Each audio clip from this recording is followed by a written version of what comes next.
Good afternoon, good afternoon, good afternoon. It doesn't sound the same as good morning, good morning, good morning, does it? Maybe we'll do something else different there. Welcome. You came to the afternoon episode, early evening. Well, everybody, Yellowhead Yacht Club is here. After popular demand, the name, the time, the format, the plaid family. You wearing your plaid? We're here. We're here. I do have to work on lighting. I definitely have to work on lighting. I can't use my normal camera. There's not enough lighting here. Too much backlight, all that stuff again.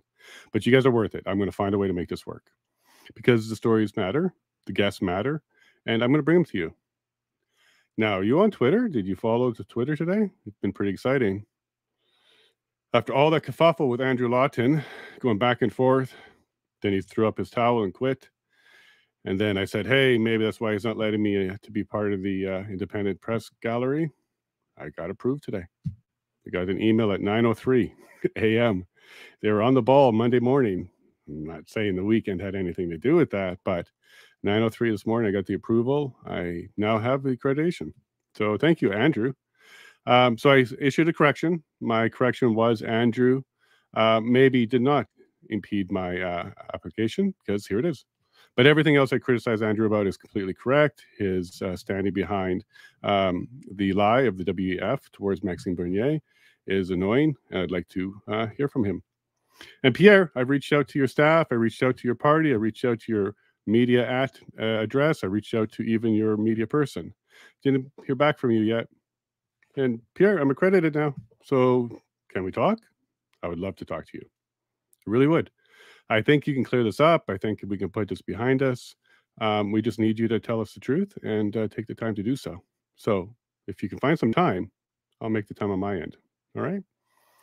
Not holding my breath, but it would be a great thing for the Conservative Party to actually understand from you that this WEF thing is a distant memory. Okay?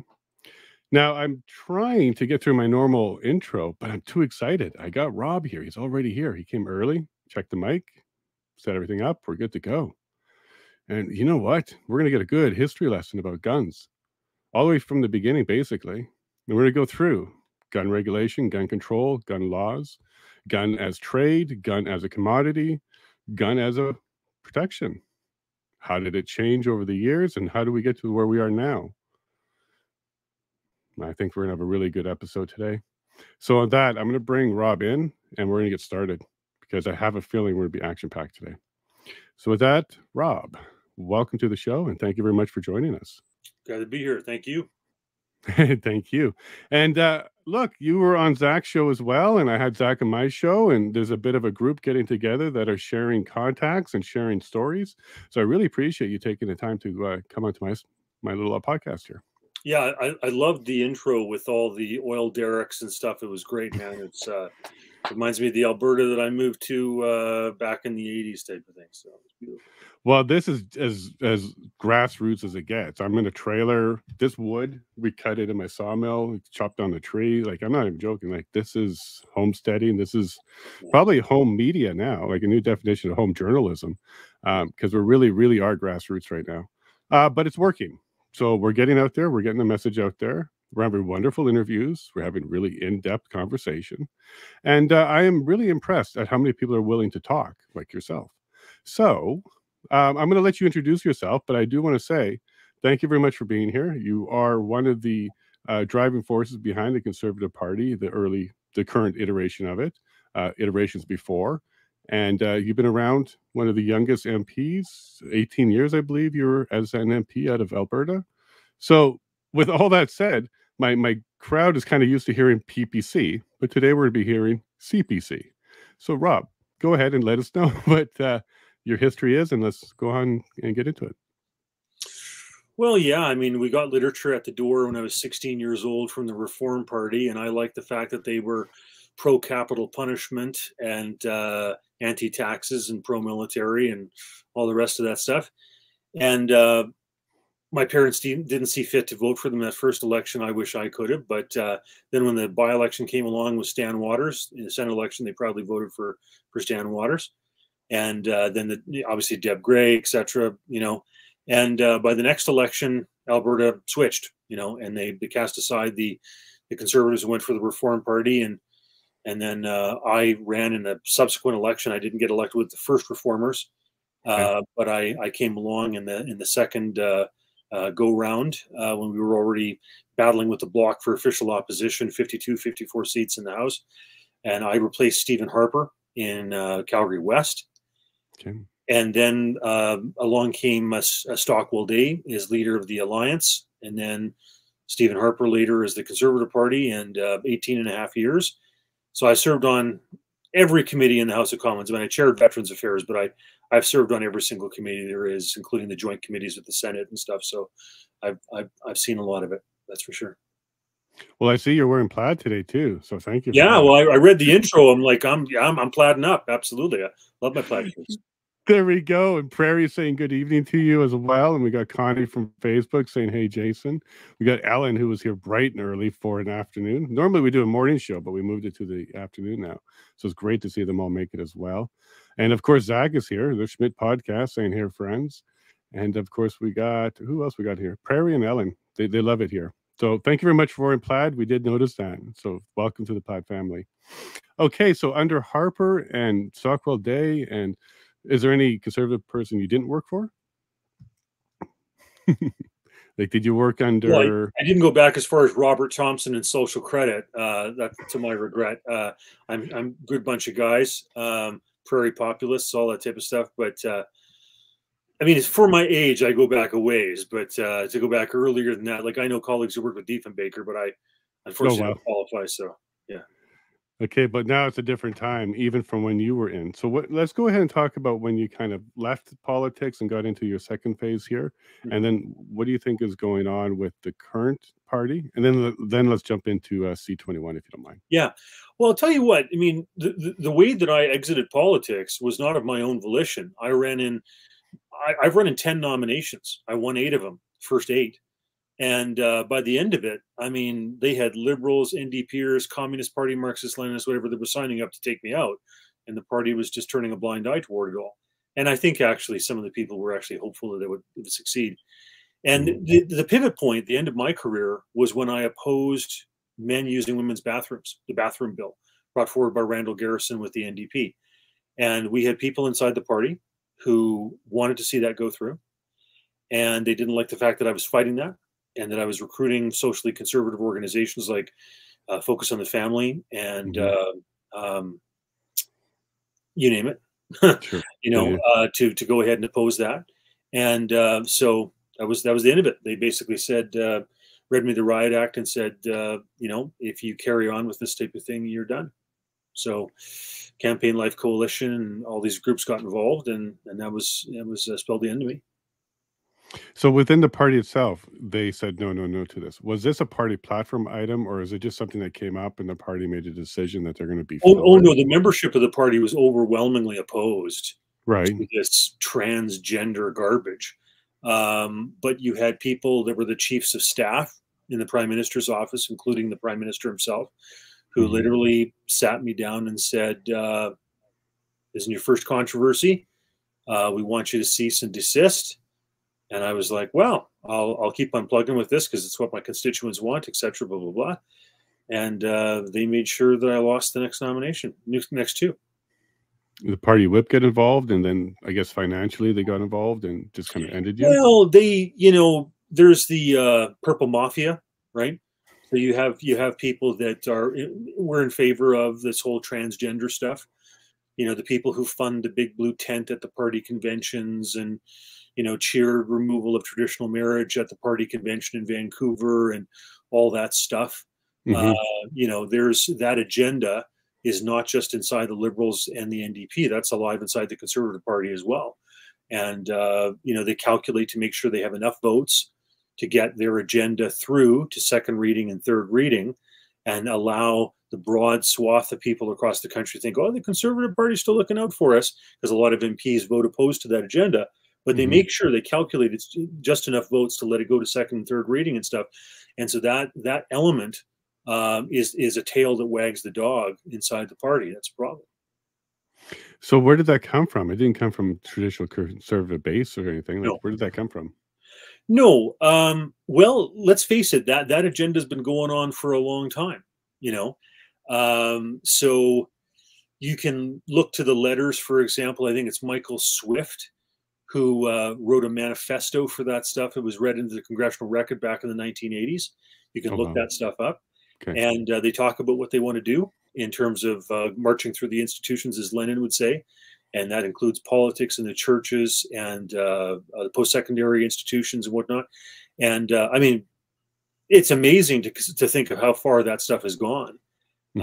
But they've been continually using the Overton window, pushing those things in entertainment, you Hmm. know, first with shows like Bosom Buddies or MASH to make fun of it and make it humorous, and then to progress it on a more and more serious level. I mean, to the point now where, men are competing against women in powerlifting and all this Yeah. type of stuff, and swimming and getting away with it and using your taxpayer dollars to get their sex reassignment surgeries and all that type of stuff, right? So that's Yeah. it's not by accident those things happen. Yeah. It's been progressive from the very beginning of my life that I can remember, where it was kind of like, well, let's just accept gay. Now Yeah, let's accept gay marriage. Let's accept right. gay with children, and then so and Yeah, so. yeah, And now it's at the point where I can't even believe we have to make these statements that we need to be giving the children a safe space. We need to keep adult entertainment out of it, and we yeah, have to make statements like that. Like, yeah, I am surprised that we're at that stage. yeah. But Or maybe or donation of blood. 83% of all HIV/AIDS cases, according to the Centers for Disease Control, and we can quibble about those guys with regard to COVID mandates and everything else, but still men who have sex with men, 83%.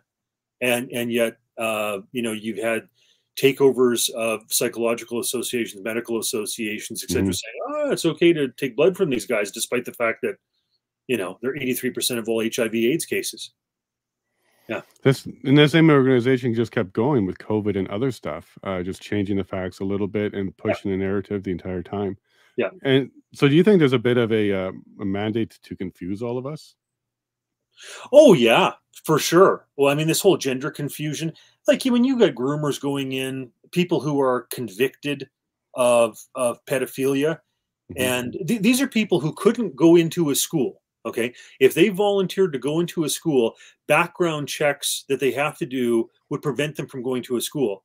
But it's perfectly okay for them to go to a publicly funded library, which we pay $38 million plus per year in the province of Alberta, to go ahead and do drag queen story time in the libraries. Come on, give me a break, right? Right, right, and there's no background checks for that either, right? Yeah, Yeah. no, we got to implement that stuff for sure. If you can't go into a school and volunteer in a school, what are you doing drag queen story time in front of kids in a publicly funded library? Come on.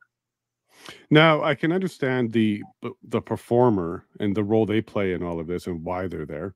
I Mhm. don't really understand why the hosts are there. I don't understand what's going on there. Why are they Well, bringing you their kids you there? know you've got a real agenda at work, and you can't possibly have as many ministers and as much money for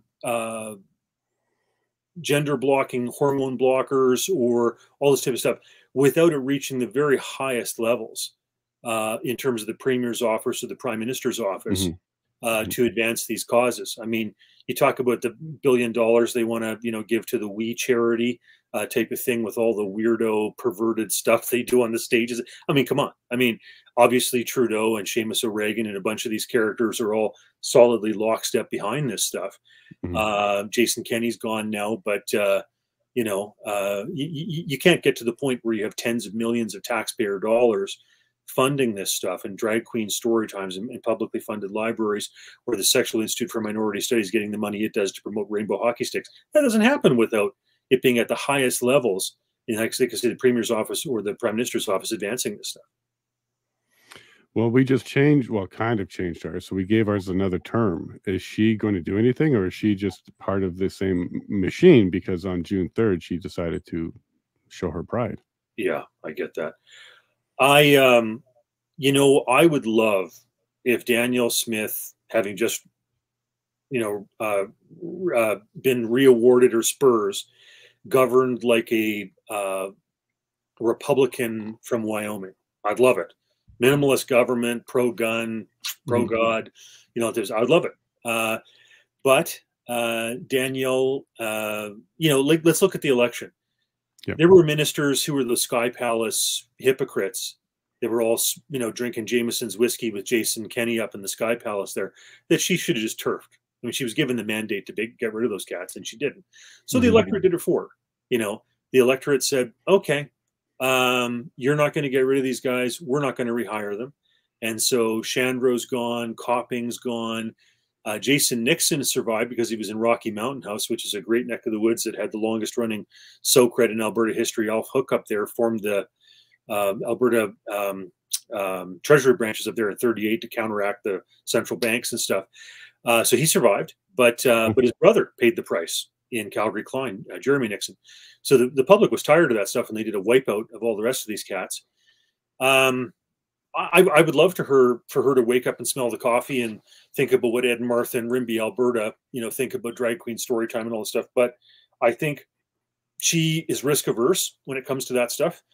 And she's not going to want to upset the apple cart, and she's going to allow some of these people to have a little bit of play, probably too much for her own good.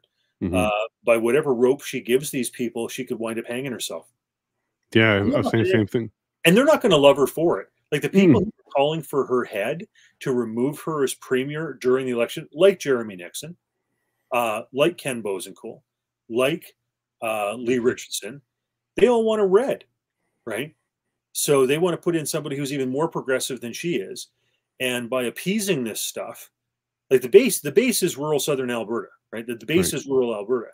And the electoral math shows that, you know, you can't somehow swing to the center and pick up Edmonton. That's ridiculous. That doesn't work. It didn't work for Getty. It didn't work for Klein. It didn't work for Jason Kenney. It's not going to work for Danielle Smith. So, you know, she's got to understand that the rural conservative, socially conservative, church attending, you know, et cetera, base is her base. And if she alienates those people, drops 500-pound incendiary bombs into them like she did when she was the Wild Rose leader, she's done. And the progressives are not going to rally to her defense. That will not happen. So what does that look like for us? Like, we're trying to progress with sovereignty. We're trying to deal with some of these issues. But if we end up having to kind of deal with her, and she's doing pride or other things, or worse, maybe something in the schools, what do we do? What do we do?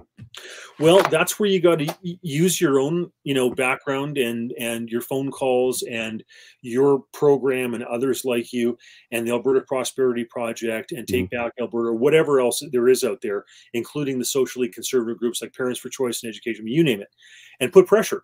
And in my opinion, she's got to have a lot of pressure put on her about net zero, because Notley had a date and Danielle's was only a little further down the way. No, scrap it.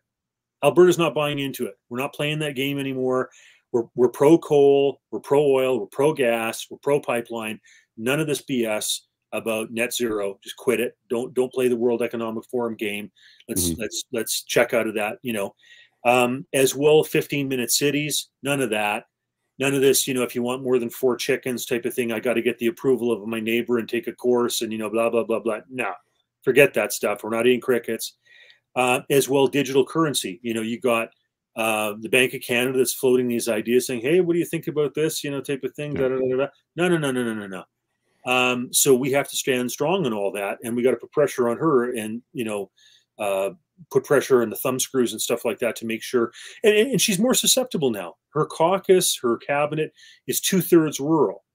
These are people who are in touch with the grassroots. They should be, and so put the screws to them. You know. And make sure that they're not doing any of this crazy, you know, globalist, elitist garbage. And hopefully, like what we had in the last election was you either had the fast boat to hell, which was the NDP and Rachel Notley, or you had the slow boat to hell, which was the UCP. Our job is to slow down that boat so that it's not going any further closer to hell. And actually, if we can, reverse the direction and go back upstream. And so we're going to need to put pressure on all these types of issues, whether it's, you know, gun rights or net zero or digital currencies or 15-minute cities or whatever, to make sure they're going in the right direction.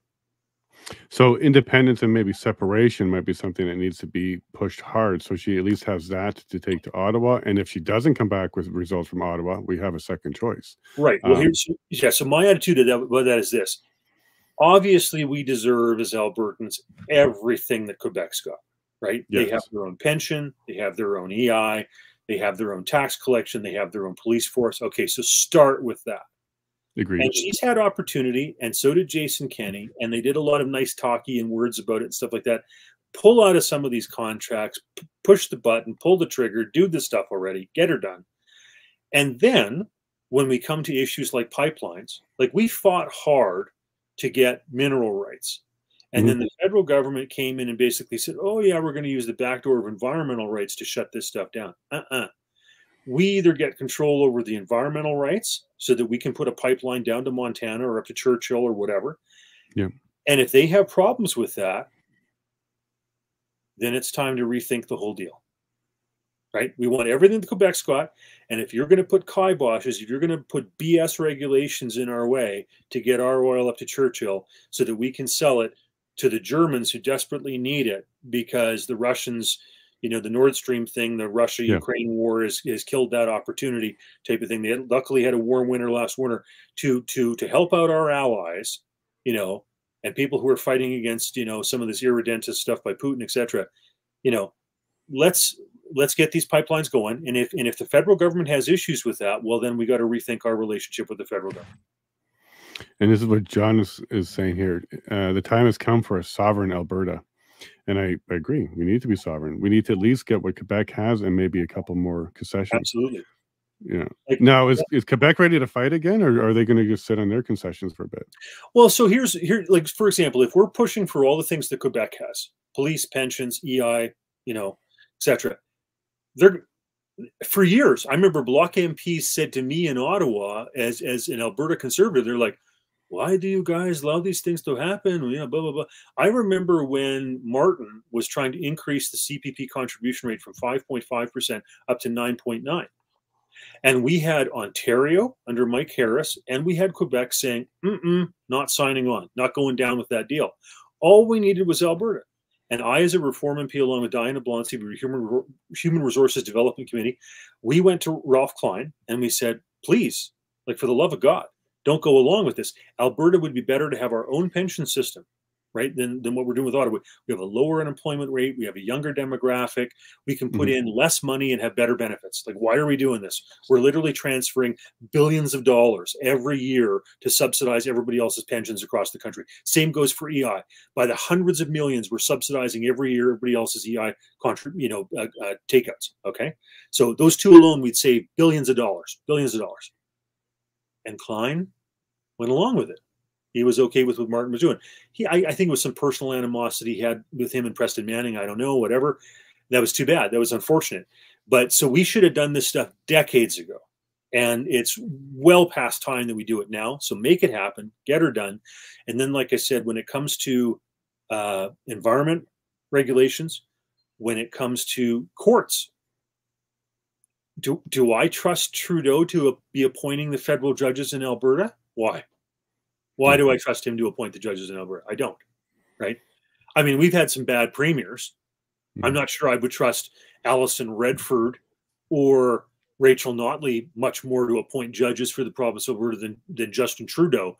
But, you know, those are the worst examples I can think of. I would rather have Alberta elect judges, elect sheriffs, you know, that type of thing, as opposed to having Trudeau or somebody in Edmonton make the call. But anyhow, local subsidiarity on these issues is better than having Ottawa do it. We pushed, my organization, Firearms Institute for Rational Education, we pushed for the local selection of our chief firearms officer because we'd had one appointed by the federal government. And Saskatchewan moved on it before we did, type of thing. I would actually like to see it take a step further so that the chief firearms officer for the province of Alberta is elected by gun owners in the province of Alberta, not appointed by a premier. But yeah, so there's a whole bunch of things we can do to make us more sovereign, for sure. Well, I've been talking to some neighbors around here, and they definitely want to see something happen with guns. So C-21, is there a possibility that Alberta says thanks, but no thanks? We're just going to ignore some of this? Yeah, absolutely. So let's talk about what Alberta's proposing when Chandra was minister, and we'll see what Amory is going to carry on with. I hope he's as motivated on the issue. I actually was hoping they'd stick in Jason Nixon, because I think he's got some things to prove about himself. So he would have been good, and he's definitely pro-gun. So that would have been great. I also heard Cyril Turton would have been good, type of thing, but he got another portfolio, so fair enough. Whatever, he can be a voice at the table in the cabinet. Okay. So what it basically is provincially is them to say, okay, well, we're going to be having all our own officers, right? So if they're going to do anything, we're the ones who, in a sense, hire and fire. Okay. Well, that's better than having a goon squad provided by Ottawa. Okay, that's fair enough. But what if you get a goon premier, a gun grabber premier, right? And Alison Redford was. Let's be clear about this. What happened in High River? Okay, people were unsure at first whether or not the orders came from the Prime Minister's office or from the Premier's office. And when we dug down into it, because I talked with Harper about this, and they said, it wasn't us. So the Canadian military and the RCMP were not asked by the federal government without warrants to go and kick down doors and seize guns in High River. No, that came from the province. And so then you have to ask, okay, Alison Redford, Doug Griffiths, Jonathan Dennis, how much responsibility do each of those three ministers carry? Now, it's maybe, I don't know, is it 33% each, or is it a little more on one of them? But you get the picture. That's where that order came from. Okay. So yeah, can you have bozos at the provincial level who grab guns? You bet. We had them. It was bad. But I don't want there to be any quibble about whether or not it was Ottawa or Edmonton that issued the order. And they were hiding behind the skirts of Ottawa and that, making people think, well, maybe it was Ottawa. Canadian military, when they were given the order, said it's not constitutional. We're not going to do it. But the RCMP, who was worried about the renewal of their contract, who knows what, maybe somebody who was gung-ho there said, well, let's try it out, etc. We're going to go ahead and we're going to, we can't release any more of the water because we're already at the top levels we're going to get to in Calgary without billions of dollars worth of flooding. And so instead, we're going to divert over to High River. It's, instead of costing billions, it's going to cost millions. But those people might be upset.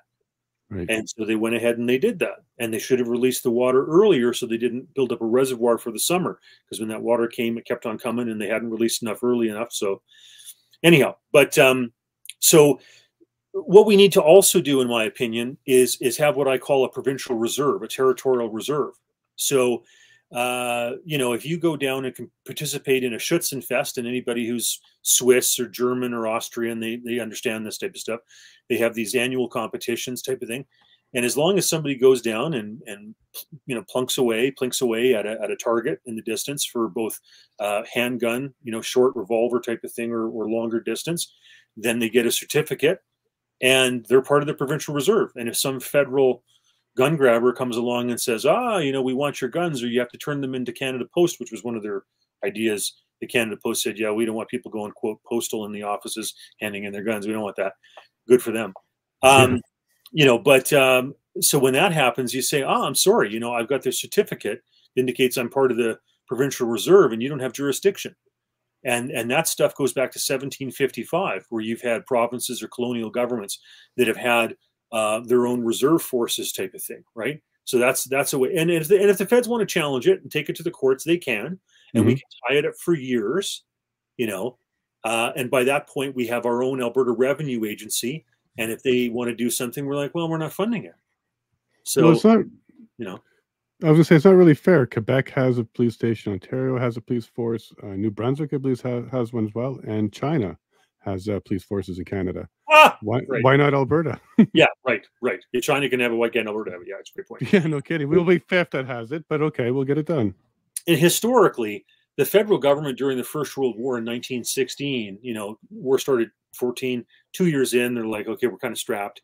So what they did is they said, okay, listen, you guys in the provinces, look after the policing thing. We've got bigger fish to fry over in Europe or whatever. So from 1916 to 1932, Alberta had its own Alberta Provincial Police. So at first we had the Northwest Mounted Police. Okay. Then the feds got out of it.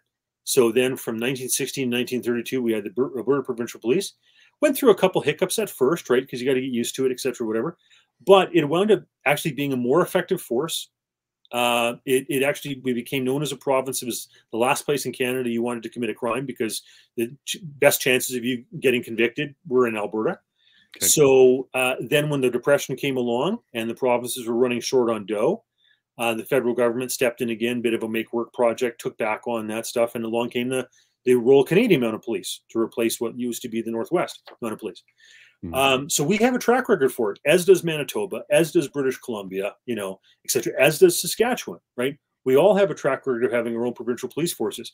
The jurisdiction that there is when handgun regulations or registrations, if you want to call it that, etc., certificates, you know, first came in pre-World War I, talking 1912, 1913, 1914, they were done by the province because it's a piece of private property. Your car, your vehicle is a piece of private property.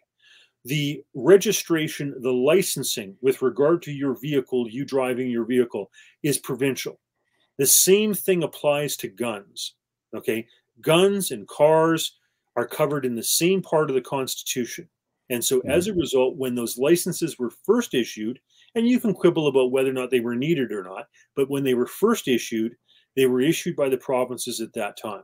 Since then, we've allowed, wrongly, the federal government to intrude into this jurisdiction. So any provincial minister has the ability to, in a sense, reinstitute or take back the authority that is there in the Constitution for the province in these areas. And we should.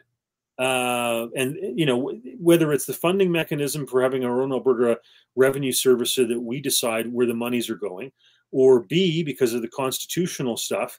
And I have one of the slide presentations that I've done is on that very issue of, you know, say, for example, like this is what they used to look like. So you can see it there. Okay. This is what gun licenses used to look like. Okay. Provincially.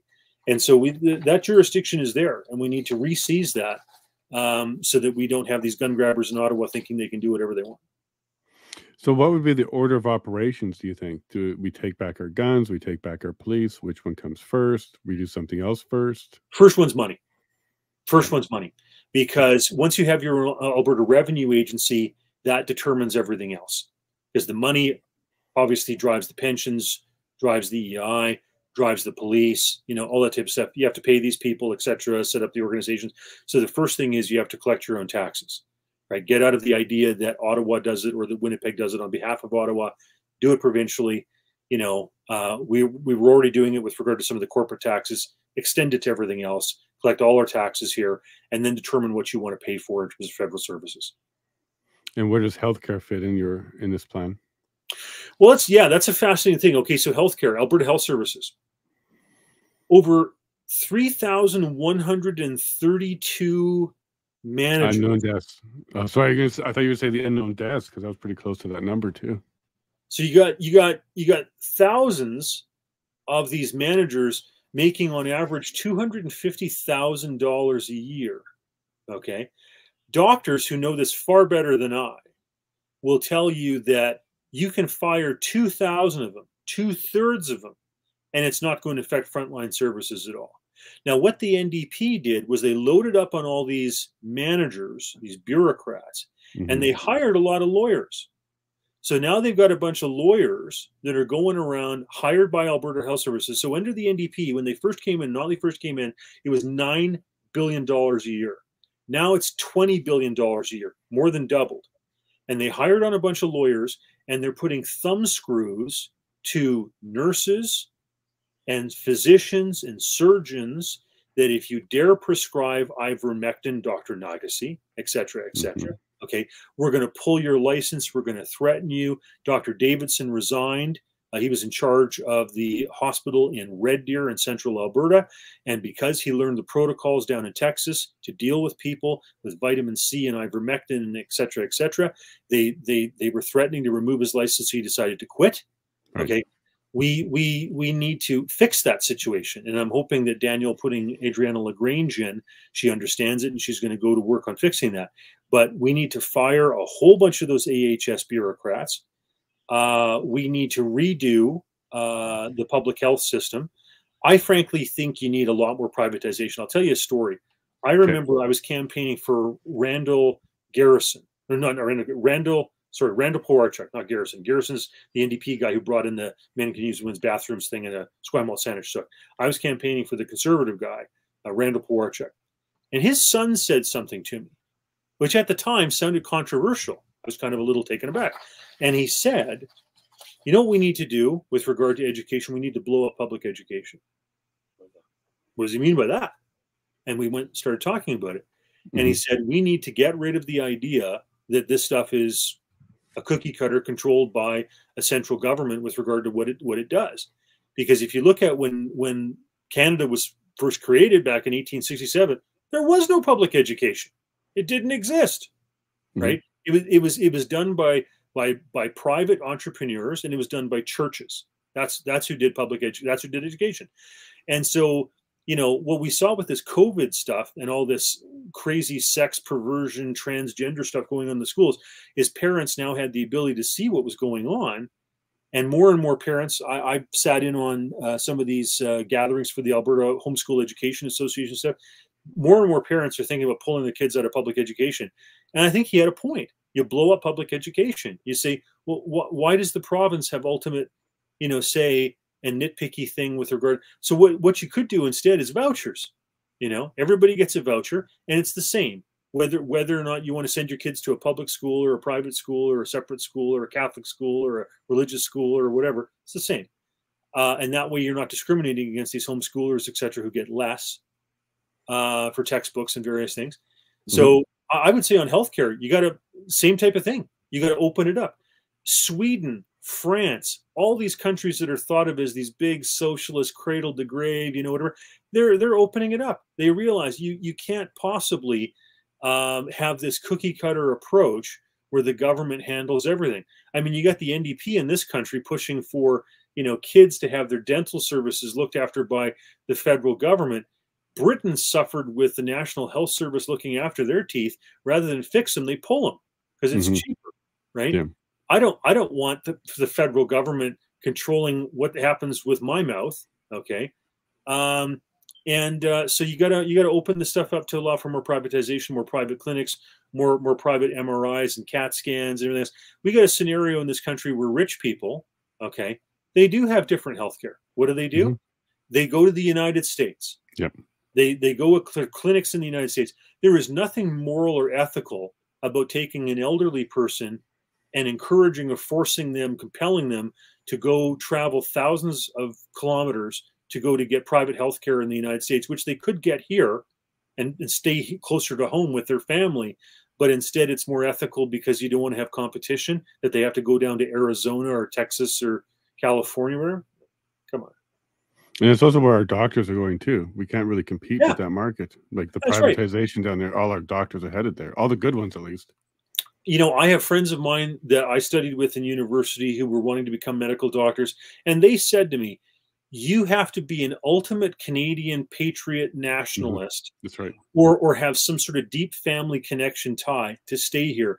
Because if you come out with a GP in Canada, your opportunity to do a specialty down the States, they will guarantee you $250,000 a year for 2 years. They will pay for all of your education, et cetera, et cetera. Like if you're going on to any form of specialty medicine, you're crazy if you don't go to the States, leaving a Canadian system that subsidized your education by 85%.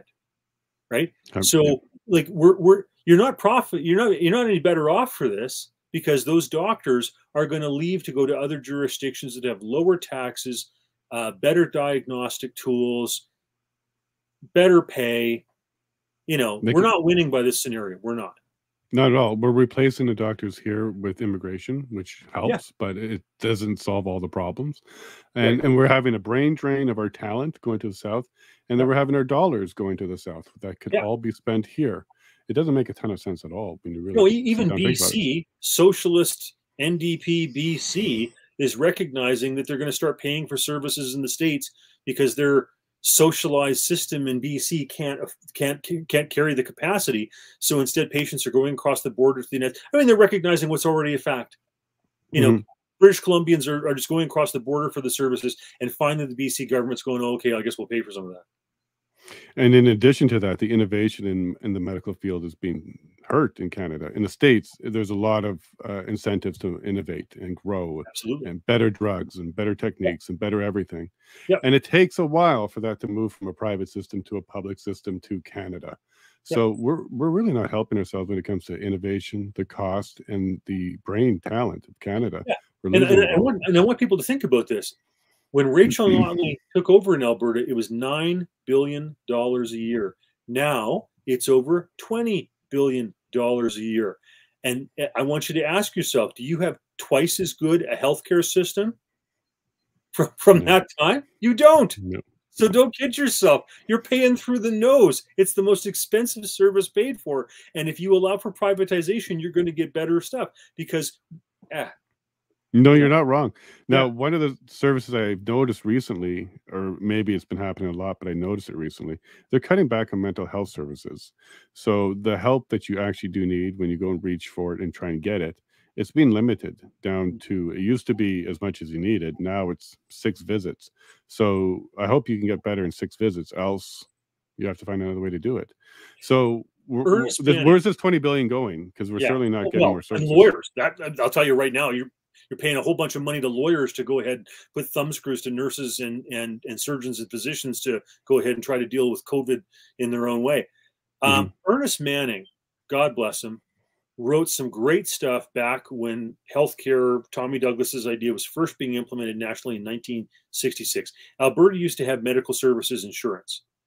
Back at that time, 98% of people in the province of Alberta were covered under medical services insurance. There were only 2% who weren't. And a lot of those were people who did private funding. They didn't want to pay for insurance. They just decided to fund their own. Okay. So the overwhelming vast majority of the population was covered by that. And Ernest Manning said at that time, when they brought in the Canada Health Act, he said, mark my words, you're going to see queuing, you're going to see rationing, you're going to see shortages of services, et cetera, et cetera. And you got all that. I remember one time when we had the SARS crisis happen, and I was over in Taiwan, and we were there with a bunch of liberals and conservatives, et cetera. And we were asking questions about, well, do you have backlogs, and do you have rationing, and do you have a shortage of availability for services and surgical wait times and all this type of stuff? And they looked at us like we were crazy. Yeah. Because they've got Yeah. a private system. Yep. Right. No, I hear stories like that all over the world. I have a friend Yeah. who went from Canada to Vietnam just for Yeah. his healthcare because it's way faster there. Yeah. And they're willing to try things out, and it's not so controlled, and they're not dropping like flies. Their No. age, they're growing. They're living longer. So yeah, there's a lot of work to do for sure. I have a question here from John. I'm going to jump in here. Yeah. And he's asking you, what's your take on political term limits and any political candidate having to prove they were born in this country? Right. Okay, so I'm not generally a fan of term limits, and I'll tell you why. Here's why. Okay. Yep. If you find a good politician, and there's not many of them, right? I've served in that. I know these cats. I know them very well. Most of them are incredibly self-serving, punch the clock, don't upset the apple cart, types who kiss rings and are sycophants to leaders and all that type of sickening stuff. Okay. But if you find a good one, Mm-hmm. you want to keep them. Okay. Yeah. And if we had term limits, you couldn't have had Ernest Manning. You couldn't have had Winston Churchill. You couldn't have had Margaret Thatcher, et cetera, et cetera. So be careful about that, right? Mm-hmm. Ralph Klein. Okay. If you had term limits, you couldn't have had Ralph as long as you did. People remember that, right? And how much he did for the province of Alberta in many capacities. So I don't support term limits. With regard to citizenship, this is a complex one. Okay. And I'll tell you why. I had a colleague of mine, Ted White, who was the member of parliament for North Vancouver. He wasn't a Canadian citizen. He was a New Zealander, Kiwi, Australian, whatever, but he wasn't a Canadian citizen, but he did fantastic work. That guy probably generated more private members' bills than anybody else ever that I know of, and good stuff. Mm-hmm. So he wasn't actually a citizen, but he was a great member of parliament. Do we have real problems with, say, for example, China influencing elections, buying elections, sticking people in, doing all sorts of interference and, et cetera. Yes. So I think sometimes you have to call a spade a spade. Like we don't have problem with people just because they happen to be born outside of Canada, but you do have some countries that are up to absolutely egregious violations of security, and China's class example. Yes. And another challenge I can see with term limits is we all remember what the last week of school was before summer hit us. You didn't do any work. You didn't do much. Right. So if you know it's your last term and you're winding to an end, I really think you don't like their efforts now. Let them know that they're done soon, and they'll drop some effort as well. I kind of like the idea that they have to keep working for each election and win each election. So I don't mind, but I do see the reason, like the spirit to it, because some of these are liberal strongholds, and you get them in and over and over and over again, and they're not good. Like you're advocating for we will lose the good ones, and I think John is saying we're stuck with the bad ones. So what's the middle ground? Well, we often get the representatives we deserve. Like, I'm going to tell you a story. When I was first door knocking for the Reform Party back in '97, I door knocked 1,000 doors, and I sold the most memberships of anybody in that race. Mm-hmm. But what was shocking was I only had about 6 people out of all those doors who actually invited me in, sat me down, asked me about my worldview, figured out who I was, proposed, what if this happened, et cetera, types of questions to really figure out, how I ticked and what made me run. And that was it. That was it. Out of 1,000 people, it was only 6. It was that few people actually wanted to figure out what was going on inside my head and why I was doing this. And that's sad. And that's the reality. And so, sometimes you get these crappy politicians because you haven't done your homework. Like, I'm one of those guys who, when a school board election happens, I phone them up. Despite the fact that I didn't get any literature at the door, I'll phone them up. I'll ask them, why are they running? Do they have kids in the school? What are their thoughts on this, that, and et cetera? But I'm the freak. I'm the exception, right? Most of them just don't. They either A, don't vote, or B, don't care enough to go ahead and phone these people up and ask them the questions. But that's a lot of the problem is people, they don't do the research on these things. And with movements like the freedom fighting and the convoy and stuff like that, do you think people are becoming more and more politically active and aware, or less and less? So. I hope so, because let's face it, if you allow the globalists and the elitists and the lawyers and all these types to run your society for you, well, you're going to be eating crickets without having any hard currency. As Trudeau said, you will own nothing and you will be happy.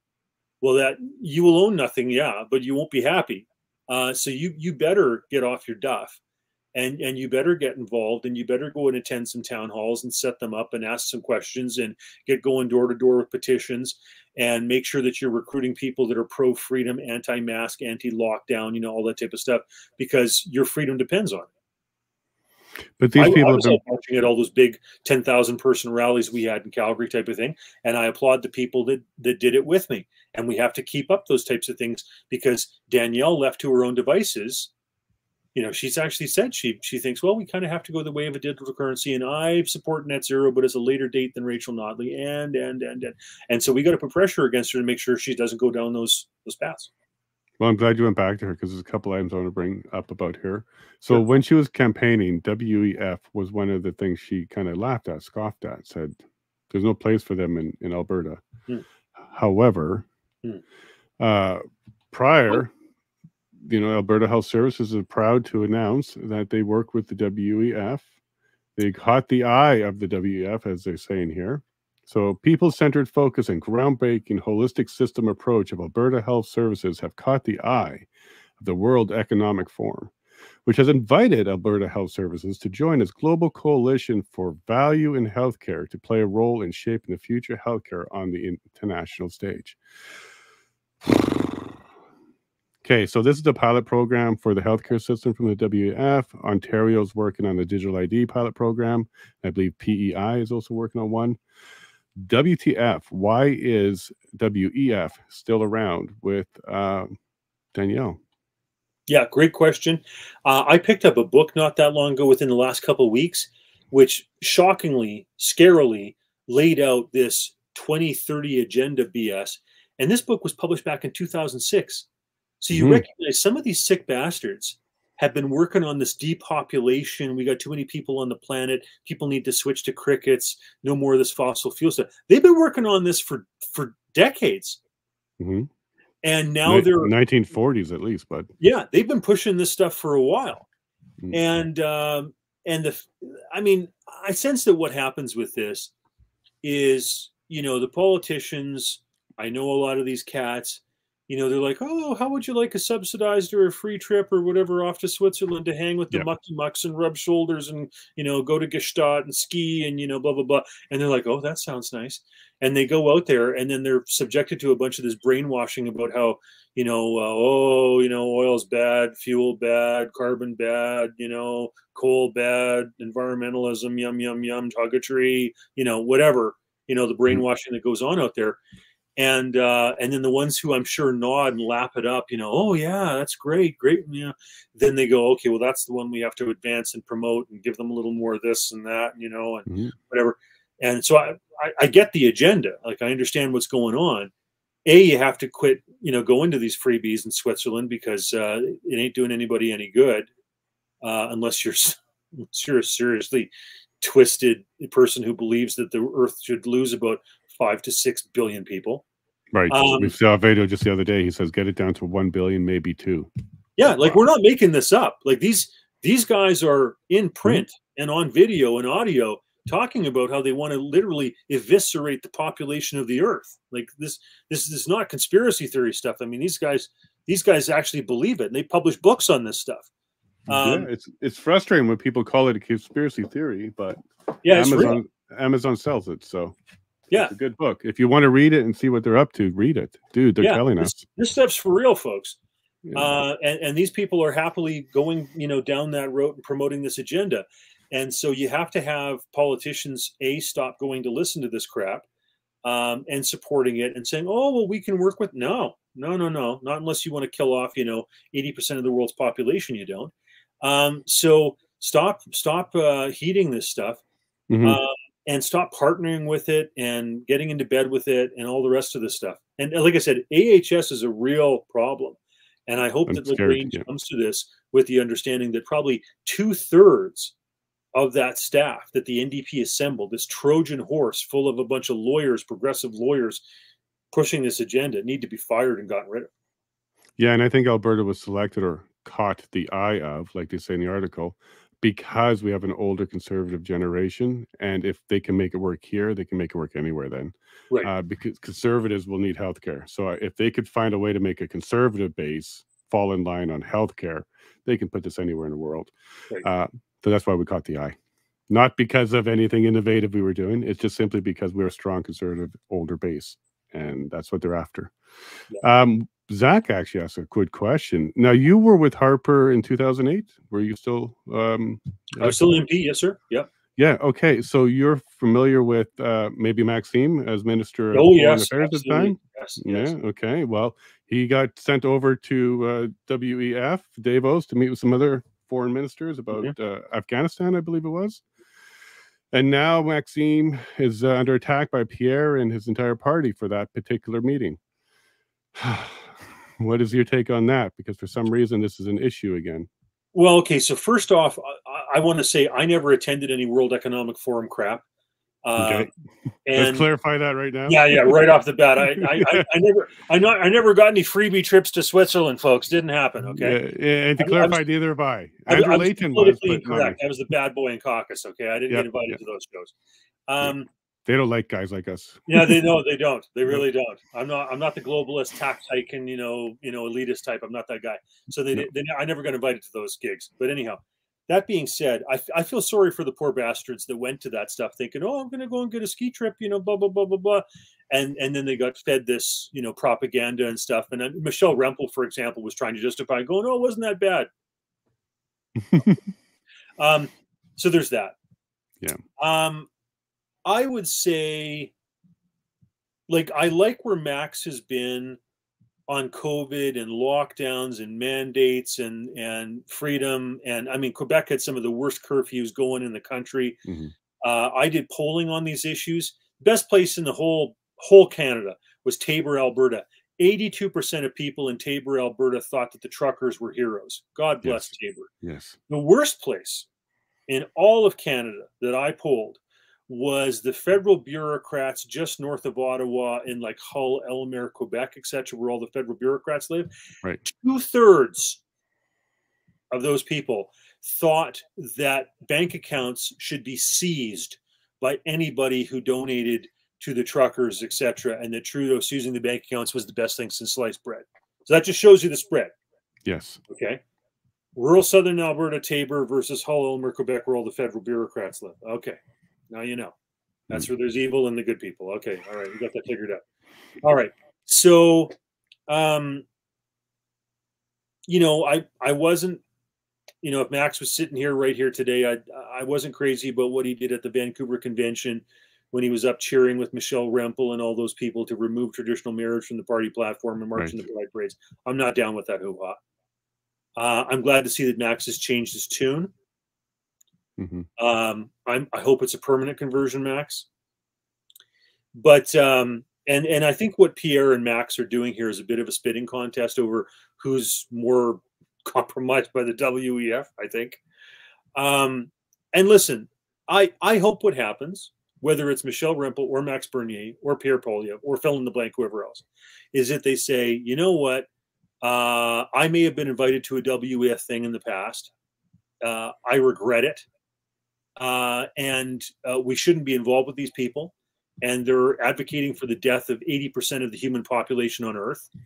And we need to not be involved with this. We need to stop any of their agenda. We're not going to eat crickets. We love coal. We love cheap energy. We love the internal combustion engine, you know, et cetera, et cetera. That's what should happen.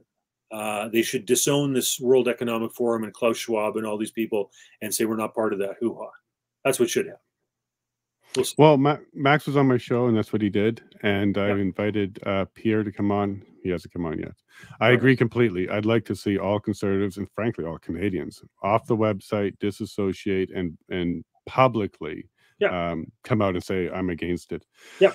On that note, Danielle, when she won the leadership, not the election, but the leadership race, she came out and had a speech where she said to Kenny, hey, you did some good things. One thing I really liked, ESG scores. ESG scores, that's the credit system for businesses, social credit for businesses. That is how we're getting Bud Light ads. That's how this is happening. So to hear her say that, was that ignorance or did she think it was a good idea? You know, I know Danielle well because we were roommates after university type of thing. One thing she has to watch for is Danielle is a people pleaser, and she wants to have most people kind of like her and side with her, and likes to be the center, if you will, and that could be her undoing, right? And it's caused her trouble in the past. When she was Wild Rose leader, she was trying to move the party to the middle. She was trying to not service the base in rural Christian southern Alberta, etc., and move toward the center. And it was a real problem for her. And I hope she gets it. I hope it sinks in that rural Alberta is your constituency. And if rural Alberta doesn't like the World Economic Forum or 15-minute cities or net zero or ESG or any of this crap, abandon it. You know, you're not going to move to the center left and pick up Edmonton if rural Alberta decides that you're not their wagon anymore. That's not going to happen. Okay, so give up on all this, you know, trying to make Edmonton love you and make the progressives love you and make the trannies love you and, you know, all that stuff, right? Like, stop. The tree huggers and the environmentalists and the cricket eaters aren't going to vote for you. Okay, like, just give it up. Okay. And so, unfortunately, I think that Daniel was probably doing a bit of, you know, politically correct pandering on that. And I just wanted to stop. Just stop it. Stop it. Get used to the idea Like when I door knocked in my riding, I would meet people sometimes who said, "Oh, we hate your guts and we don't vote for you." And I said, "Well, okay." Every election I've ever campaigned in, 1/3 of the people said, "We're not voting for you." All right, now that we got past that, right?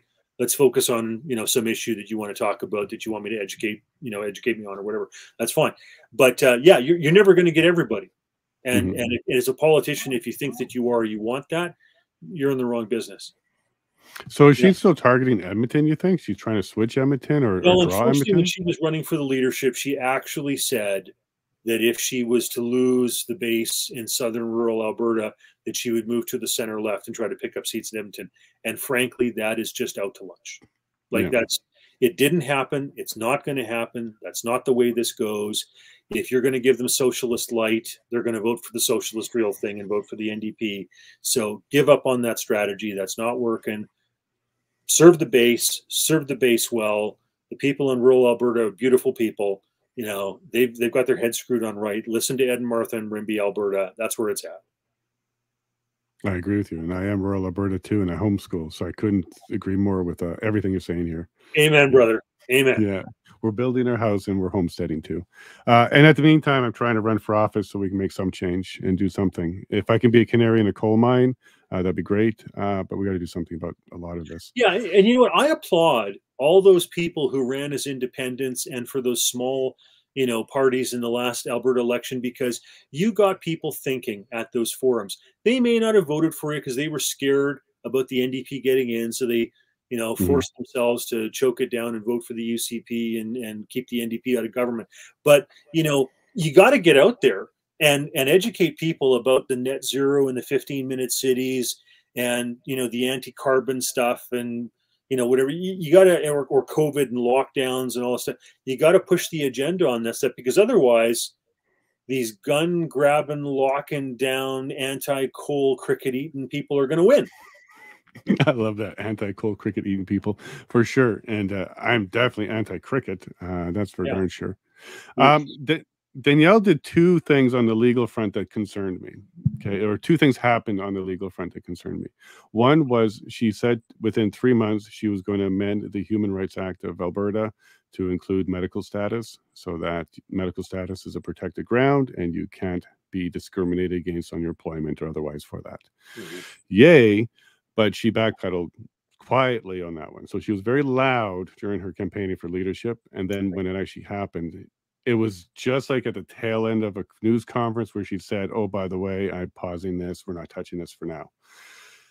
I am a little annoyed because not only is it a backpedal, there isn't an issue here. She really could have amended that. She could have put that protected ground in. And her excuse was, it's more complicated than I thought. And that's really the only answer we got so far. My guess is, because it's often the lawyers, right? My guess is some smart lawyers said, "Oh, well, if you say medical status, what does that mean in terms of like mental health or this or that or whatever? So does that mean the person with mental health issues should therefore be given whatever?" Who knows? Yeah, for sure. She is intimidated by lawyers for sure, because the second thing that happened to her proved this. So when she made a phone call to inquire about Arthur Plosky, yeah. Yeah, and then she ended up getting in trouble for that. Like, actually got found liable for conflict of interest. Wasn't that convenient how the ethics commissioner came out the day of the debate to chastise Daniel Smith? Gee, I guess that bureaucrat wasn't campaigning for the NDP, eh? Exactly, and that's where I'm going with this. So even our premier can get her hands slapped. The news can come out election day, and there's nothing she can do about it. And frankly, I don't even see the original problem. Why can't she talk to people and ask about anybody? Yeah, this is ridiculous. So John Horgan with the NDP in British Columbia, it's okay for him to say, "Oh, if you got under this amount of grams of pot or drugs, it's okay. We're instructing the Crown prosecutors, and the police not to press charges, blah blah blah. Drugs are good." Okay, but Danielle Smith trying to say, "Oh, well, this person who was in favor of the freedom fighters and the truckers, type of thing, that person can't." No. My attitude on this is, I think she should have actually brought forward a piece of legislation, because it's not just Art Pawlowski. You've got 4 guys who've been in jail now for months. These guys are being treated worse than pedophiles, than rapists, than murderers. Well, the guy that ran over people with his bus in Winnipeg got bail in a month or something like that. Yeah, this is ridiculous. Like they're being treated worse than any of these groups. Terrorists. They're being treated worse than, it's ridiculous. And so we've got to change that scenario. It could have been a piece of legislation to say that, we're undoing the Civilian Infrastructure Defense Act, et cetera, or what have you. I mean, but we have real freedom issues at play here. And I'm grateful that she talked to Art, but I think it should have gone further than just talking to him. And yeah, we've got a bunch of these people. Like, Art's still under house arrest. He still has to get his probation officer to sign off on whether or not he wants to be at a rally or whatever, speaking at a political engagement, whatever, after 7 p.m. at night, etc. This guy's had over 300 and some charges. This guy who runs, he's a street pastor. He makes sure that people in the streets of Calgary are fed and they don't go hungry and starve to death and freeze to death. And it's egregious the way that Coates was treated or Pulowski's been treated, etc., for wanting to keep their churches open, etc., to continue to feed the poor during the COVID mess. And that Canada-wide warrant for the very dangerous behavior of Tamara Lynch. Right. Another great Canada-wide warrant. Kim picked her up, took her away. Canada Day. Make a sign, to make a statement. I don't think that should have happened. That should have went through an Alberta court first, and not the RCMP executing on a Ontario initiated warrant. Yeah, we've still got a lot of these problems, and I've been down with these guys who were there in Coutts and Milk River. I was down there myself during the whole height of it, not for days, hours. Drove down, drove back same night, type of thing. But I met these guys. I sat down, I've broken bread with these guys. These are decent men. They were praying. They were, they asked a pastor to come down, Pulowski, et cetera, to pray with them, type of thing. They were doing their best to preserve our freedoms, to make sure that we had food, that not all of them had to get jabbed to be able to distribute food, et cetera. These guys are the heroes. I marched in those rallies with tens of thousands of people where they, held up replacing the maple leaf with a truck to indicate the truckers were the true heroes. Yeah. Beautiful imagery, type of thing. These guys need to be cut loose, and these guys don't deserve to be getting the fines and having to pay the lawyers they're having to pay and all this type of stuff. We have way too many progressive lefty lawyers and Crown prosecutors that have been hired on that are persecuting these people, and that needs to end. And then in 10 years, when the injustice is finally overturned and it's proven that these guys didn't do anything, it's going to be the taxpayers that cover that bill to try and make them whole. And who was it? Omar something got 10 million from Justin. Right. Yeah. No. Are any of our guys going to get any of that? Is Tamara going to be getting that? I would be shocked if they got even a fraction of that $10.5 million that Omar Cotter get. Right. It'll go all the way to their lawyers. And I'm going to say this: did you know that Omar Cotter, with his 10.5 million Canadian dollars, was actually marching with the Freedom People in Edmonton? Well, he could afford to. Right. He could afford to. What's going to happen to him? Right. No, it's incredible, the double standard and the craziness. But my concern is the Alberta legal system and the people in the government, the swamp. They have power. They slapped her hand. She was worried. Put that news release out at the election. That would have absolutely hurt her. Well, it did hurt her. I'm sure it did hurt her. Sure. Yeah, and that was a complete attempt to undermine change the government. That's a coup. Absolutely. Is that not a type of coup? They were out for subversion. Absolutely, they were. And that's where, she's been given a new set of spurs. She's the premier. You have to go in. And I know she's risk averse. I know that. She wants them all to like her. She thinks that if she's nice enough to them, they're going to turn around and whatever. But you know what? You got to go in and you got to set it, and you got to change. And sometimes you got to upset some apple carts. Seriously, 2/3 of AHS bureaucrats deserve to be fired. Get on it. Yeah, right? and they're also friends. They're persecuting the nurses and the doctors and the surgeons that want to prescribe ivermectin and hydroxychloroquine and vitamin D. Get rid of these people. But the only people left are the ones that would take the vax, push the vax, and didn't get fired because of the vax. So what you actually did is you thinned out, you diluted the strength that's in there. Same thing happened in the police force in Ottawa during That's right. So you need to now hire back those people who were persecuted that didn't want to get the jab. Matter of But fact, if I had to do a replacement, I would want to take people who, didn't get the jabs and fought that conscientious objector type thing and bring them in and hire those people, because I know what side of history they're on, as opposed to just to have now a bureaucracy that's all about the WEF agenda, right? Yeah, but I guess the good news is we passed expedited immigration for a bunch of nurses, which means these people are obligated and they're probably pretty prone to being compliant and passing on anything their employer decides to do. So we just ushered in a whole bunch of nurses that are more than willing to look and say you're doing it, because they're not from here, they're not your neighbors, they don't care about you, and frankly, if they don't, they may have to go back home. So we brought in a bunch of healthcare professionals under this expedited plan to replace the kicked out because they didn't vax with I people. remember some guy I want everybody to pay attention to, Dr. William Mackis. I've attended a number of presentations that he's done. Every single time I learn a tremendous amount of information. He's really good. He said 32% of the 105,000 people that were in Alberta Health Services actually didn't want to get the jabs. And what they did was they took them from full-time, put them on casual, so they get in reduced hours, or they found early retirement for them. So when Rachel Notley and, the United Nurses and all these hoo-ha, say, oh, we got a shortage. Well, it's because you didn't want 32% of the people who refused to get the jabs, who didn't believe in your BS science, and found a way to either shrink their hours or get rid of them or put them on early retirement. Those are the good people. Those are the people who weren't willing to take a paycheck to cripple your health. Yep. Those are the people you want. And where do you think they went now? So after they got fired, down the States, they probably went all over the place. Well, and some of them had just said, okay, we're tired of this BS. And they took their early retirements or the reduced hours or whatever. But those were the good people. Like, thank goodness I had a doctor who was willing to prescribe ivermectin. And I remember I gave a speech in favor of ivermectin down at a rally in Cochrane.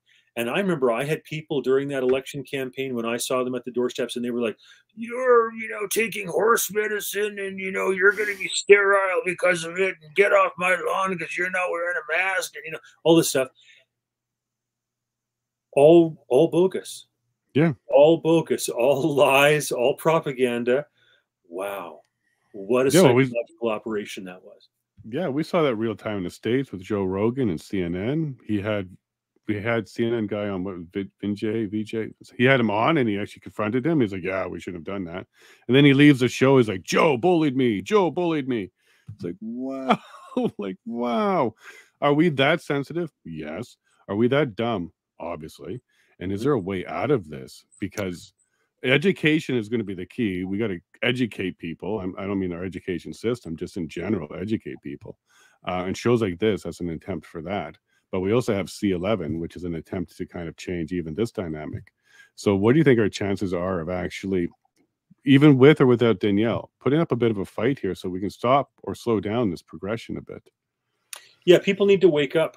I remember I was with Richard Descartes, who was one of these guys who was thrown out of the federal Conservative leadership race. Okay. And we were campaigning with Derek Sloan in Cochrane. We went up to Banff one day because I wanted to show him around. That was in the riding. And we were in the Banff Springs Hotel without wearing masks. Everybody else is all masked up.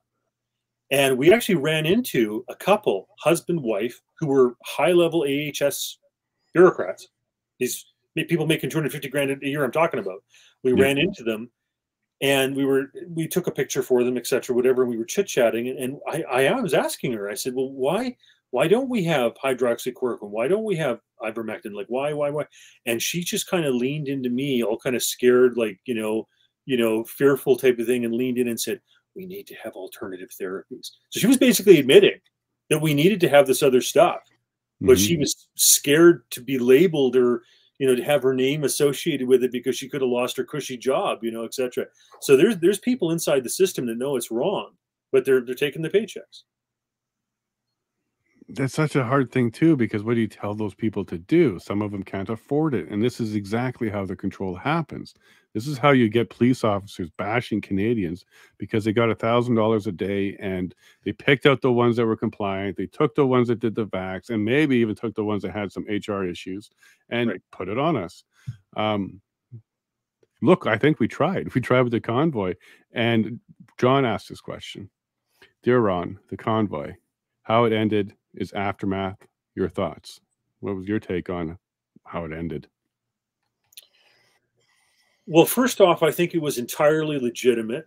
I think it was peaceful protest. I think it was exactly the type of stuff that you need to have citizens do when you have this draconian top-down type of stuff done. I was at Mhm. Milk River and Coots. I wasn't at the one in Ottawa, but I can testify to what I saw in Milk River and Coots, and there were some strong arm tactics that were used against these guys, Mhm. and yet they locked arms, and there was more than there was RCMP, and so the RCMP had to do the double take. What are we going to do here? And backed off. But these people were heroes for what they did. And considering the incredible strain and stress that they were under, helicopters flying overhead, taking all the pictures, vandalism committed against them and Yeah. their property, etc. These guys were real heroes for what they did. And I certainly don't think that Tamara Leach and a number of these people deserved some of the raps that they got. Mhm. They were the good guys. And I think, young police officers have to pay attention to the old wizened hands in the service when you get told, when you get given an order that is antithetical and in violation of constitutional rights, Mhm. you need to sit back and think long and hard about whether or not that's the thing you want to do. And I remember talking with Art Hanger about this. He's a friend of mine, former Calgary Police Service detective who was a member of Parliament, Northeast Calgary. And one of the things he said, one of the biggest powers that a police officer has is discretion. Right. And so if you're given a bum order, you have to exercise discretion. Like I remember talking with one police officer who was asked on Christmas to go out on Christmas night and find the houses with more than a few cars in front of them and to look in through the front windows. And if there were more than 6 people gathered there, to go ahead and issue tickets. And this guy had the discretion to say, this is Mm. communist. This is the worst of anything I've ever been assigned to do. And I will not do it. No, And I've spoken to a couple officers, and retaliation is a real thing. So no promotion. yeah, You're going to get the tough job. You're going to get the yeah, tough beat or whatever, yeah. and that is something that happens to them. Have to work the weekends, take away from their family, et cetera, et cetera. So what is a guy to do if he's gone through the training? He knows what the right thing to do is, but they're withdrawing his paycheck or threatening his paycheck. You see this other guy who stood up just last week. You don't see him anymore. There wasn't necessarily an announcement, but you don't see him anymore. Um, what do you do? It's tough. Especially, It's yeah, it's tough. I've been there, right? When I opposed men using women's bathrooms, I was told to cease and desist. yeah, And I didn't. And as a result, I was removed in my nomination by people who were pushing a transgender agenda. That's what happened. And I that's lost my crazy. job over it, right? And sometimes, every one of us is going to have a moment where your integrity is going to be put on the line. And they're Hmm. going to say, you know what, if you just kiss this ring, come on, just kiss it, just follow the terrible order. We're all going to have that. We're all going to face that. And I hope and I pray for you that when that moment comes, that you choose the right, that you choose the light. Um, and we're all going to have that. And so prepare yourself financially, politically, psychologically, whatever that moment will come. We will all face those moments. Hmm. And I hope people choose the right. Absolutely. It's not really a scary thing. Judgment is judgment, and I know where my heart lies. I know who I have to talk to at some point and explain things to. So, not so worried about the people around here. I've always been that ignorant nerd. Didn't really care about the authorities so much. But I do get along with them because I can sit and talk, we can work things out, and I do have some value that they do like. So yeah, I will take that warning wisely and keep my eye out. I've already met with Andrew Lawton, and it turns out he ain't so independent. So I don't know. But I'm going to go back to a comment here from True North. He's a auditor. So what he does is he goes around filming the police, holding them accountable, standing up to them. He's been trespassed from a library in Pickering just for being there and looking to gather information out of one of the history rooms. But his simple camera, the fact that he had a little, stabilizer thing, freaked him out to the point where he has now been trespassed for a year. He plans to fight it because, of course, it's a public space and he didn't do anything wrong. He wasn't charged with anything, not even implied, just trespassed. And he says, anyone who exercises their rights and stands against tyranny are heroes. Freedom has to be fought for. And I agree with that totally. So this is what we saw down in Coots.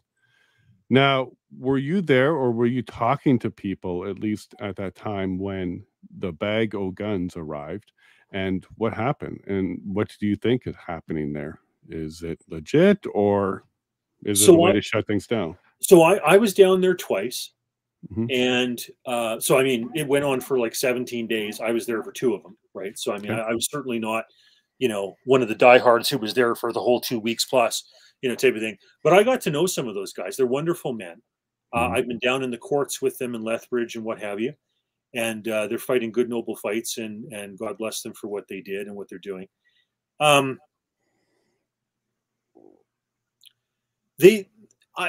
sense, I mean, once again, I was there only for 2 out of 17 days, but I sense that they had people who were trying to set them up. They were trying to frame them. Like within the group itself. Oh yeah. Oh, there were people that I saw who were there mixing with them, in amongst them, who I think were there to agitate. That I think were there to cause problems, to lead them astray, to break them up, to subvert them. I felt that. They felt that. They understood that. It's sad. It's a sad commentary on our situation. I think, we have police officers and we have others that were doing their badge and their government and our society a disservice. Yeah. I think that's true. I can only hope those people have a come to Jesus moment when they have to rethink about what they were doing and whether or not that was their purpose here on earth. Mm-hmm.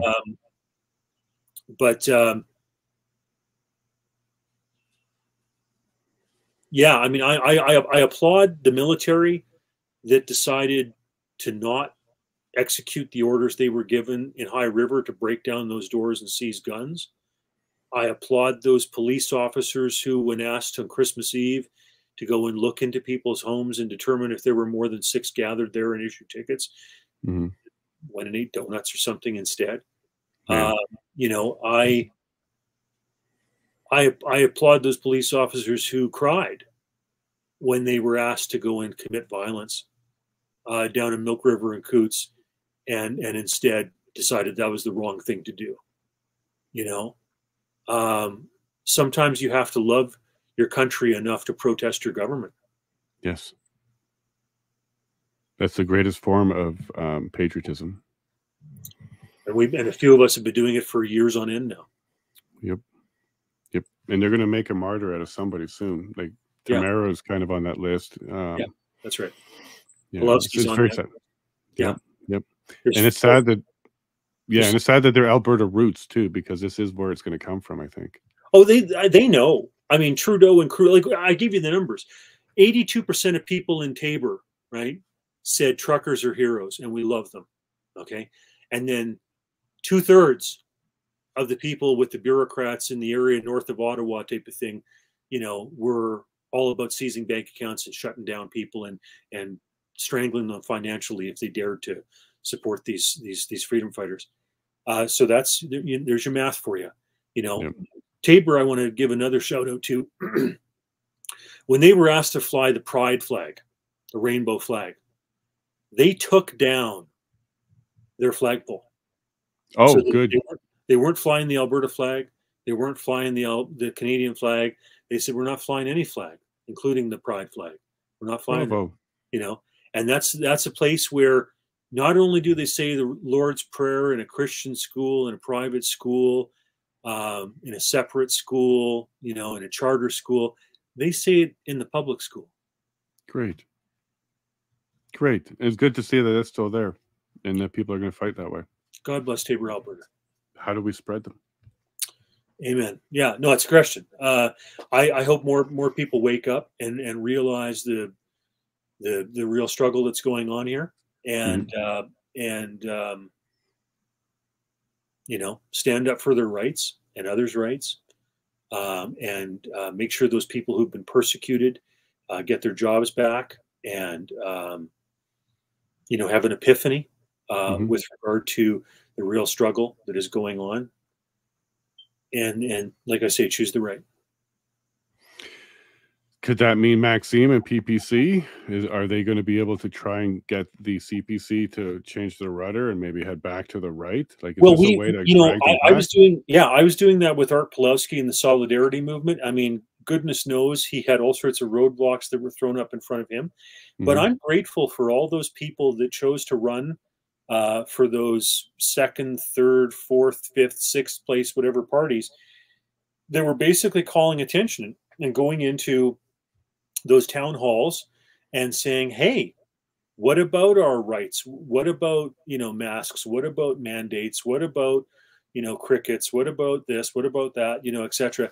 All that stuff needs to be, people need to be educated about it. They need to understand that there are people who actually want to have your traffic lights track your license plate and tell you that you're only allowed to travel a couple days a week, and if you travel further than 15 minutes, that you're going to get fines, and it's going to cost you a lot of money to get your license renewed or your registration renewed, etc. We need to educate people about that stuff so they say no to those things. Yeah, but they're coming out with dental programs, which are going to require a digital federal ID to access. So here we are. We're ushering these in through little programs. This is exactly how we do it. Nobody's stopping it. Nobody's complaining. And nobody's saying, no, thanks. I don't want the dental, and I don't want that ID either.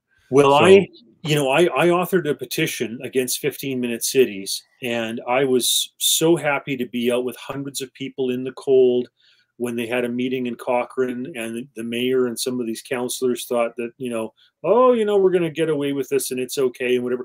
And boy, oh boy, did they ever hear from their constituents on this.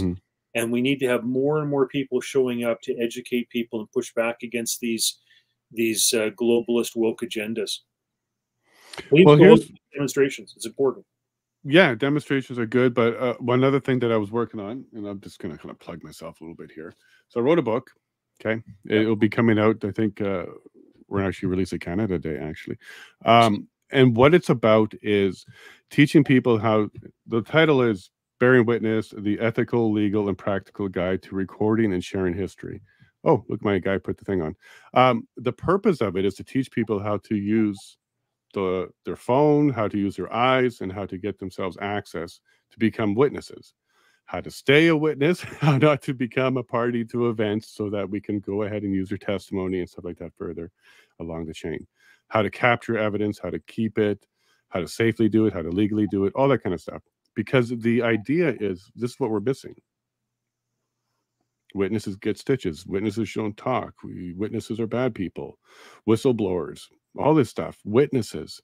This is what we're missing. A witness going to a story time, sitting in a chair, not applauding, not yelling, not screaming, just witnessing. And I think this is what we're missing, because we don't have the courage to witness, we don't have the courage to record, and we don't have the courage to report properly.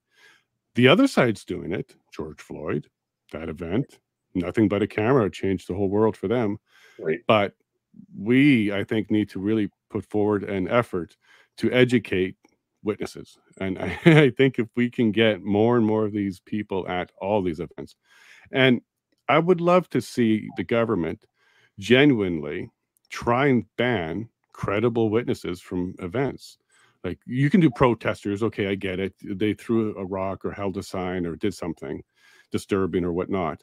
But a witness, Mhm. you know, somebody who's there to watch and this repeat. Don't give Trudeau too many ideas. He'll all of a sudden say that you can't have a platform and whatever, you know. Well, C11, I got to be It's careful horrible talk. sometimes. Yeah. Yeah.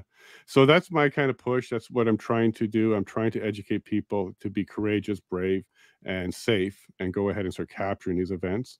Right. Because I really believe that in the fundamental core of it, people are good. The parents that are taking their kids there, they convince themselves that they're being virtuous and being good to this person. But they may feel a little bit different when 12 witnesses are showing up, 15 witnesses are showing up. They're not there to dox you, they're just there to watch.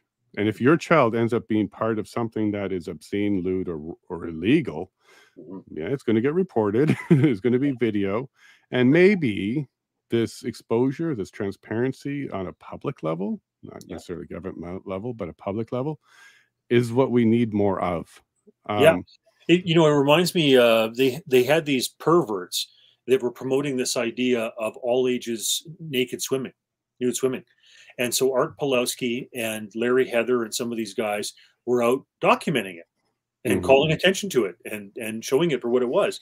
And so you'd have these, let's face it, what it is these generally older perverted men mhm, who wanted to have access to adolescents naked in pools. That's right. what this was.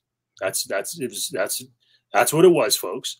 Mhm, All ages nude swimming. That's what this is about. And these guys, were out there documenting it and calling attention to it and whatever. And that was one. Then she was mayor. Coincidence? Not.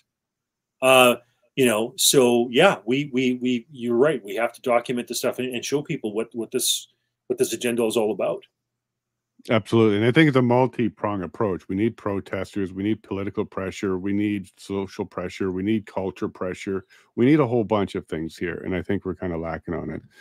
Do you think this indoctrination of the children and the direct attack, the in-your-face attack, is going to kind of make a lot of people, and especially parents, stand up and say, no, I I'm hope not so. into this? I love what Kid Rock did when he was shooting Mhm. up the Bud Light and all that type of Yeah. stuff.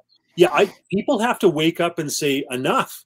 Like we're not going with the woke agenda. We're not supporting this stuff. We're not going to buy Bud Light anymore. Blah blah Mhm. blah, etc. etc. etc. We're going to protest Target. Da da da da da da da. Yes, this needs to happen. There was a woman named Anita Bryant back in the 1970s, Okay. and she was coming out against this sex ed stuff at the time, and she was quite successful. The LGBT hated her everywhere she went. She got a pie in the face. They hated what she was doing because she said they're groomers. They're coming for your kids. That's what they want. They want your children. They don't produce Mhm. them themselves, so they're going after your kids. And she was opposed, and she was a spokesperson for the orange growers. And then the gay lobby was saying, well, we're not going to buy orange juice anymore for screwdriver drinks, and blah blah blah blah, and tried to get her fired from that and everything else. Right. But then eventually, what happened was AIDS came along, and that's what put a crimp in a lot of that stuff, was because the AIDS crisis was massive in the gay community and wiped out 90% or whatever of the gay men's choir, in San Francisco, etc. Blah blah blah. But yeah, we need to have parents protest this stuff. Absolutely, document it, protest it, show up at the school board meetings, talk like you're talking to it, run for school board. I remember I was talking about earlier how I interviewed a school board trustee. It was so sad. We had this lovely woman who was I think she was a parent of 3 kids, who was running for school board out here in my Springbank, Rocky View area. And I was like, yeah, you go, girl. She was conservative and stuff. And she had this master's degree, no kids in school, former teacher who said to her, oh, you don't want to run. It's going to be a huge job. It's going to require 20, maybe 40 hours a week. It's going to take away from you and your quality time with your kids. Don't worry. I'll look after this type of thing. So what? You got a teacher who's negotiating with teachers about what teachers are going to get and what teachers are going to do and how much teachers are going to be paid, not a parent. Who's the check on the system, right? If it's just a teacher with a master's degree negotiating with a bunch of other teachers over what they want, and they're all a bunch of progressive, kind of big government elitists, what are you going to get? Well, a woke education agenda. That's what you're going to get with lots of taxpayer dollars used. That's what the result is. You have to have parents that are willing to go in there and be the check, be the balance, be the counterweight to this system. Of course. And there was a problem in Guelph not too long ago. I can't quite remember what the issue was, but I think it had to do with some questions being asked on a certain forum, and it was really sexual and it was really inappropriate. And they were really pushing the he, she pronouns and all that kind of stuff. So I reached out to them like, look, I kind of want to chat with you guys about this because I want to understand why at that age you need to know these questions. But in addition to that, why does none of your pages on the school board website list your gender pronoun and your preferred sexual positions?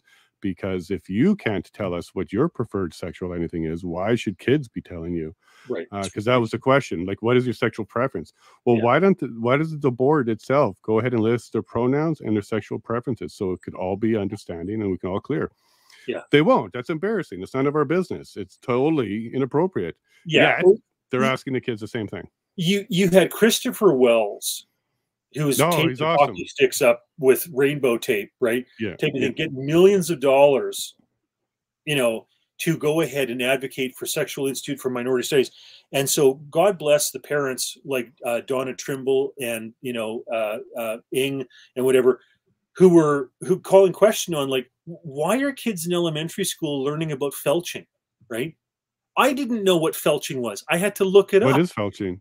Felching is where one man inseminates another man and then sucks it out of them. Oh, geez. Now, I didn't need to know that. Frankly, I don't know why anybody needs to know that. That is an incredibly unhealthy practice, right? Like, I can't believe there's a name for it. If that's not a way to transmit HIV/AIDS, I don't know what is, So, I mean, why do children have to be exposed to that and educated about that? I mean, I'm 51. I don't know why I need to know that, right? Why do 5-year-olds or something or 10-year-olds need to be exposed? It's ridiculous.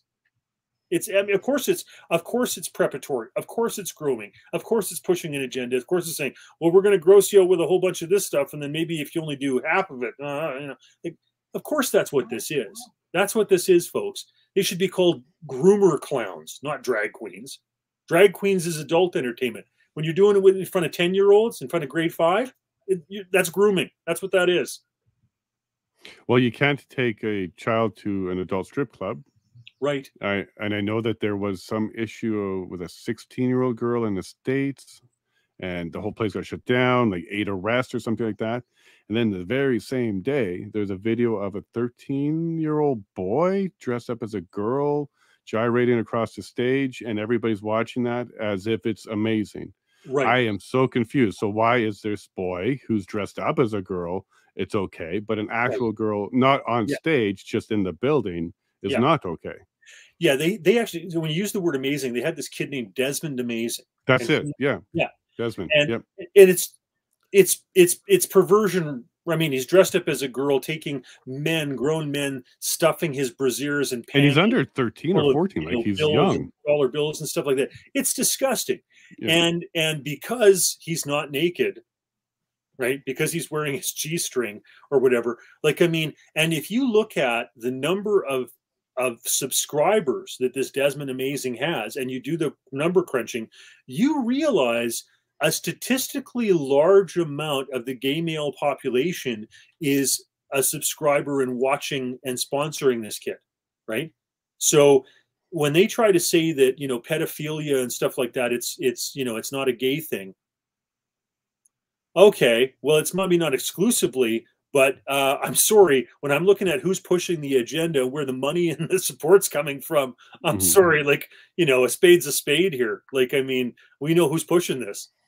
Well, I guess there's some good news on that, because you have Gays Against Groomers, and you have other organizations that are flat out coming against this. They're saying, look, we have our community, but that's not us. We're tired of being part of that alphabet community. More of it.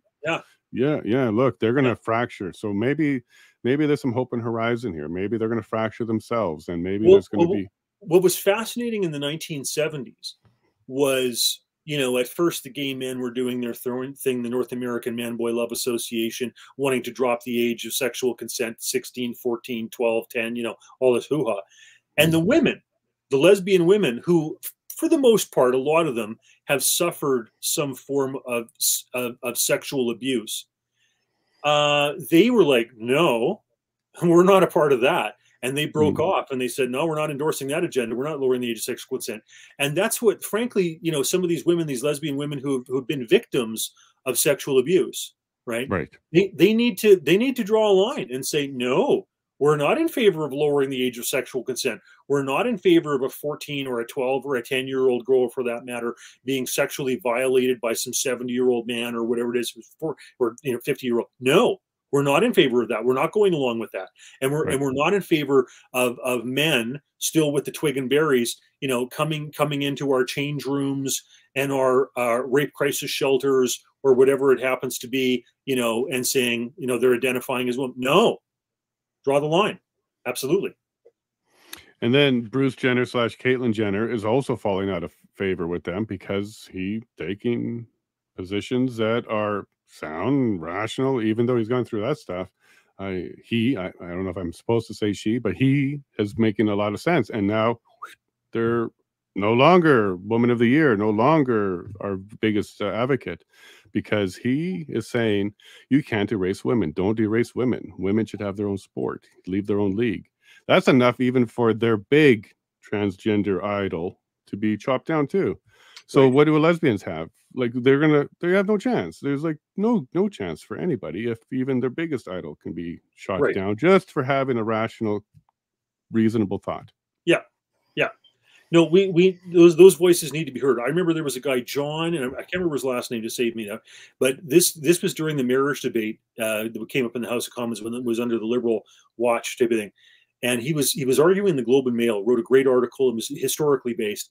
And he basically said, if you push the pendulum too far, what's going to happen is it's going to swing back, and you're going to get a big reaction backwards. And he says, like, if gays have a place in society where they're not beaten up, they're not targeted, they're not, you know, lynched, you know, et cetera, whatever, and you've got a happy, you know, kind of accepted place, he said, leave it. Like, don't force this on other people. Don't force it on their kids. Don't force it on them. Don't force it on their churches, any of that type of stuff. He says, because otherwise you're going to engender a backlash. Yep. And they did. And I think there's a bigger one starting now with parents. It's building. Well, of course it is. Yeah. And it would be amazing if, I don't know, if all parents decided to not register for September and decide to keep their kids home on the protest. Look, they were out for 2 years. They did remote learning. Let's go and do some more remote learning here. Homeschool remote learning. I remember when Ralph Klein, I was sitting in Ottawa in the opposition lobby, and I was watching when Ralph Klein was introducing charter schools in Alberta. And I hoped for, you know, at the time watching it, I was hoping he was going to go even further with like school vouchers and, you know, giving homeschoolers exactly the same amount of funding that the other people were getting. You know, I was hoping for a little bit more. But anyhow, I was like, okay. And then a few months later, I had 3 teachers who wanted to come in and meet with me. And I was like, okay, sure. And they sat in my office, in my constituency office in Calgary West, and they were like, oh, Mr. Anders, this charter school stuff, people are voting with their feet. They're leaving the public education system.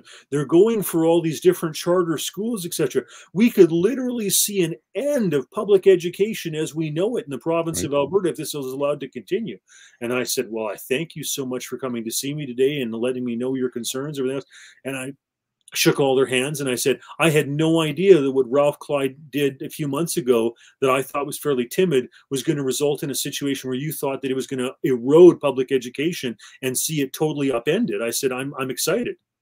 And they were like, their heads were exploding.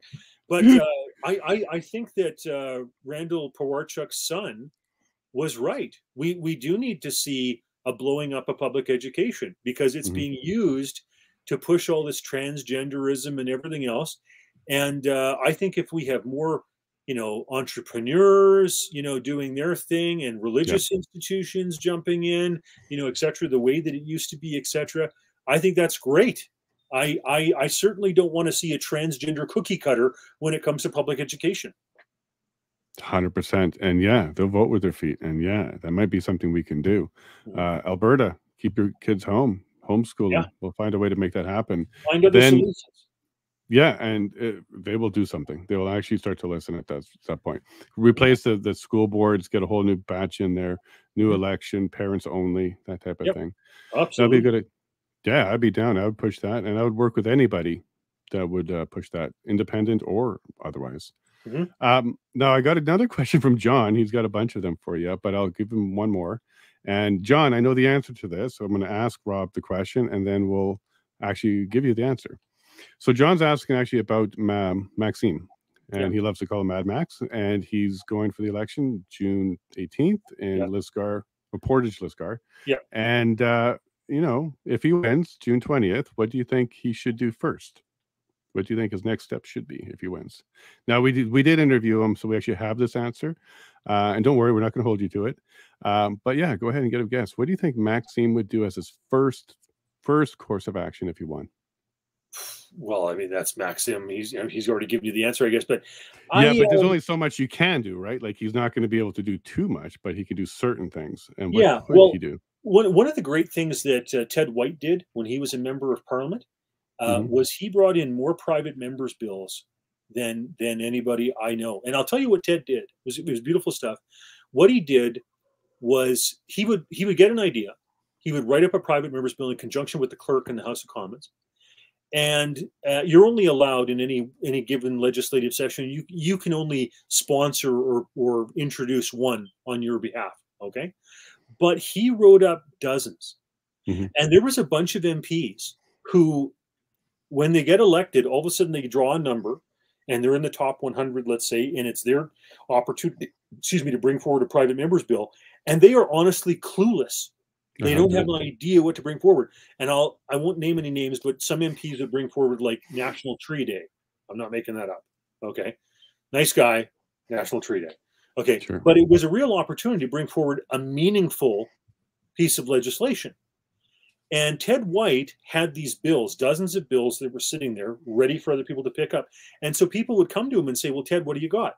And so he would say, well, here's 12 of them. Choose one of these that you like, etc. And so despite the fact he only had the ability to introduce one bill, he had crafted and written dozens, and literally at any given time, several, if not a dozen of his bills were being debated in the House. That's awesome. Like, he did great public service there. Ted White is an unsung hero when it comes to that. So Max can use that if he gets elected. My understanding is his candidate in the last election got about 21%, was the highest of anywhere in the country. I think even higher. His own riding, he ran into the Beauce. And that was against Candice Bergen. Yes.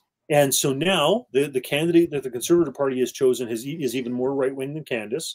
She's actually closer to the people. It's a person who is opposed to the COVID mandates and all that type of stuff, and even more of a strident way than Candice was.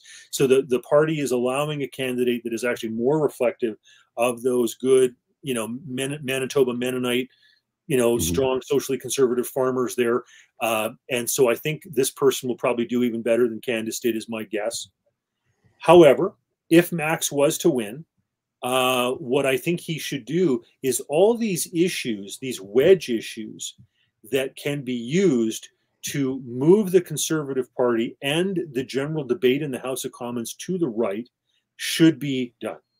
And, and whether it's, guns or taxes or crime or mandates or, et cetera, net zero, whatever, you need to have somebody out there who's being very principled and pushing the Conservative Party in the right direction on these issues.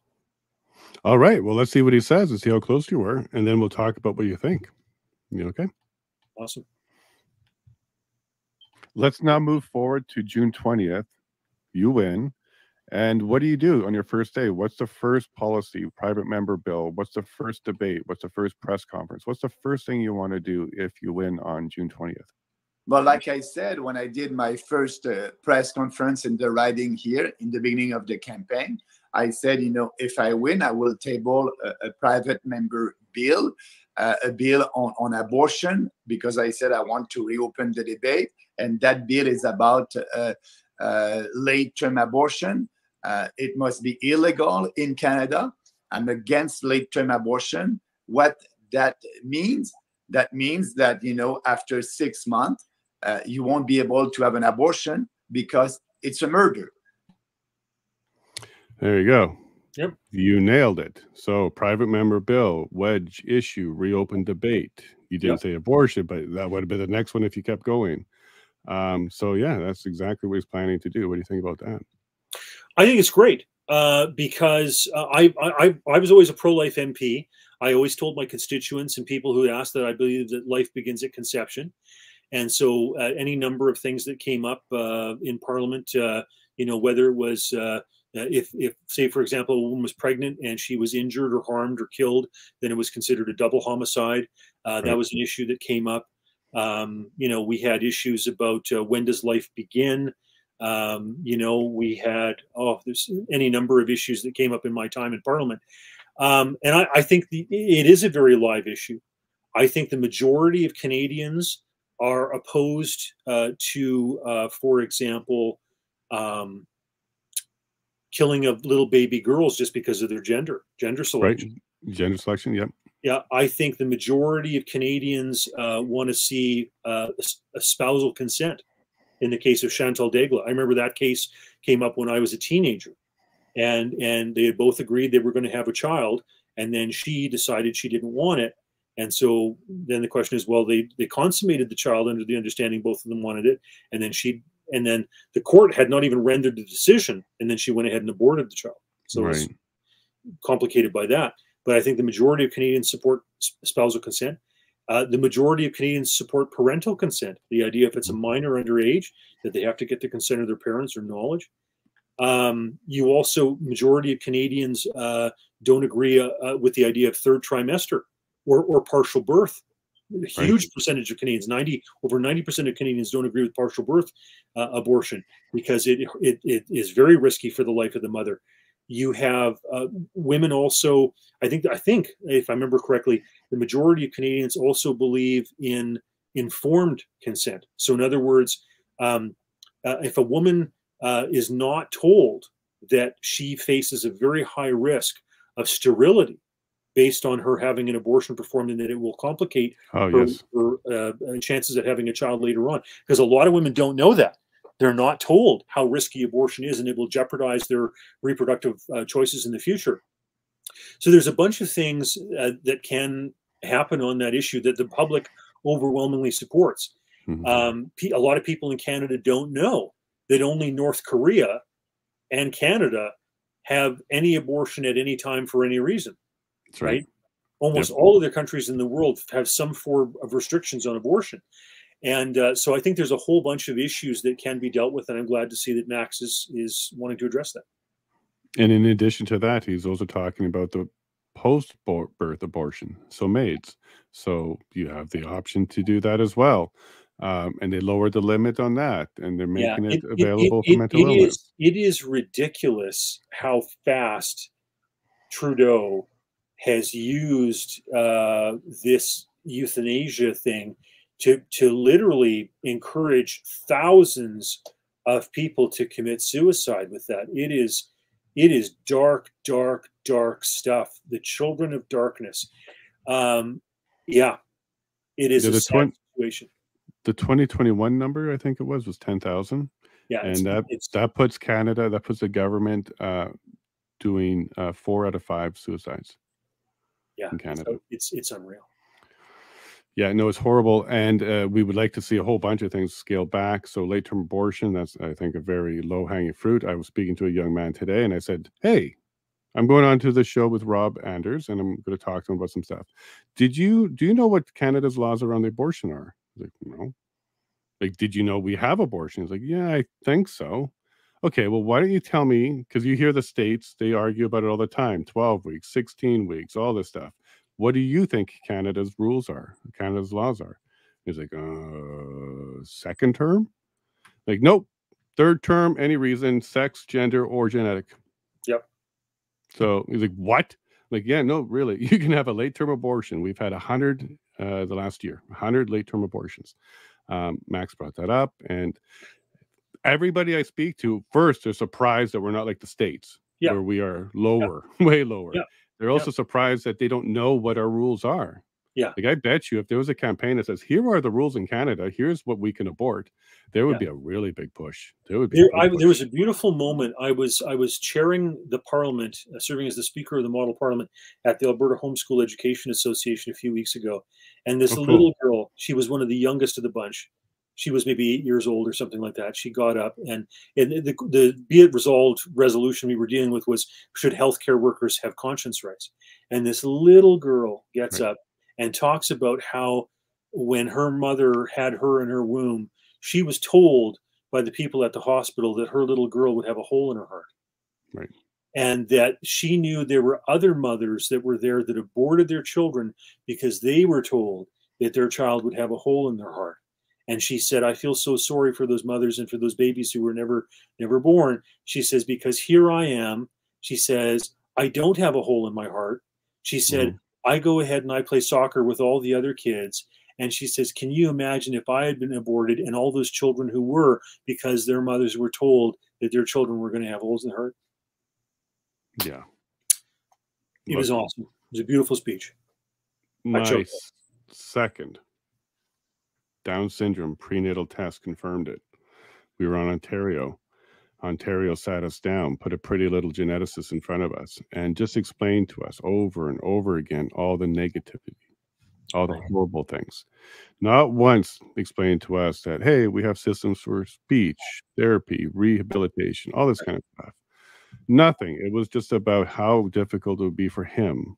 And by the way, they told us the gender without us asking. So they immediately started the meeting by, your son has, and we didn't know. So it was about him, and then it was about the pain for us, and you can't care for him when you're gone, and then society, and yada, yada, yada. But not once did they say, you know, you can do this. People do this. People have babies with Down all the time. In fact, thousands of them happen, and they live great lives. Not once did that cross the pamphlet, the conversation at all. His name's Jacob. Okay. He's got sign language. He can speak. He can do everything. He's off the charts. They say he should be here. He's way over there. And why should we not have him? Only because Ontario, we stood up to it. And because I grew up with people with disabilities, including Down syndrome, I wasn't scared. It didn't scare me. It didn't work. We're not like everybody, though. There's a lot of people that go through that session, that meeting, and make that choice, go through it, and then live with it. Yeah, and that's sad. So join us on Thursday. Check out our episode on Thursday. We have a gentleman named Donald Best who went through the same story that you just mentioned from that little girl. I don't want to get into too many details because he'll be able to share it with us. But he was told not viable. He has grandchildren. So, yeah. This is a system where the doctors better be perfect or it's murder. So why take that risk? Why take that risk at all? So life affirming care, end of life care, life care. This is where we're at. I don't like this whole self-abortion, government abortion at any age from 0 to 99. It's insane. So I'm excited that Max is talking about making it his first step is to reopen that conversation, because I'm surprised. Like when Roe v. Wade came out, there was a lot of talk around here, like, what is Canada's laws? What are our rules here? Right. And we don't know. Yeah. I'd like to see the same thing happen. Maybe Danielle will say moratorium on maids and abortion in Alberta. Full stop. I'll be really shocked if that happens, because I know her and I know where her stances are on these things. Yeah. Well, I think at minimum, what I would hope from Danielle. Yes, let's go there. Is that she tells other young women that they have to be very careful, that if they have an abortion, that they have to understand that it has consequences, and that it may cause sterility, and it may mean they can't have children of their own. And so to be very careful about going down that road, and that at least end tax funding for it, because I know that's a stand that she personally believes in and supports. And I would like to see that. I know she's already said that, you know, Adriana LaGrange, who's pro-life, who's now become the health minister, will not touch that in any way, shape, or form. Right. But that's what I would like to see happen. I would love to see Danielle govern like a Wyoming Republican. Exactly. I'd like that too. Go to Ontario if you want to do that. Don't come here. Yeah. And maybe, Danielle, maybe you can start with late term. There's a lot of support with that one. There's a lot of support to get rid of that one. Well, Rob, this has been amazing. And if you can call your roommate and say, hey, go on this show, it's probably worth it. Have a chat. There's no danger. There's no gotcha. There's no traps. We just want to talk. I have some questions for her. She's not returning my calls yet, but maybe she likes her old roommate. Rob, thank you so much for your time. Is there anything that you'd like to say to Canada to kind of remind them that this fight's not over yet and there's still people working hard for them? Net zero sucks. 15-minute cities suck. Fight it. There you go. You're not going to make us a guess. It sucks. And yeah, for sure. And globalist, where are you on that? Yeah, no, we don't like that. We want subsidiarity. We want the decisions made as locally as possible. Thank you, Rob. Thank you very much. And any chance you're going to run again, independent or otherwise? You know, I get people ask me all the time, bless your hearts. What it comes down to is when I first ran, we had like a dozen people in the race type of thing. Nowadays, literally, it's like if the leader doesn't like tap you on the shoulder and say, Red Rover, we call Rob over. You know, it's not happening. You know what? You brought up a question. Yeah, you brought up a question that I kind of skipped, but I'll bring it up now because you just said it. What is Rob's take on entitled candidates gifted their ridings permanently? In his opinion, it is not redundant for a party to engage in a nominee contest in view of an already preferred candidate. Well, listen, I had 10 nominations.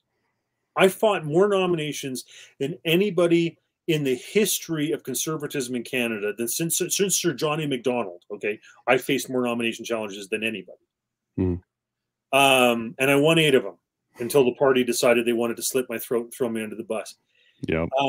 But it really has become this process now where if the leader doesn't kind of anoint you, then you're not getting it because they can put off enough roadblocks and various things. So I think that's kind of sad. I think we need to move more into what the British system is, where, frankly, if a local constituency likes their member, that's it.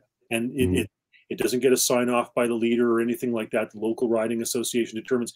That's how Alan Clark, who was like a movement conservative par excellence in the UK, was able to come back and stay in as long as he did, and whatever was because he didn't need the sign off of the leader. You know, he was this rabble rousing.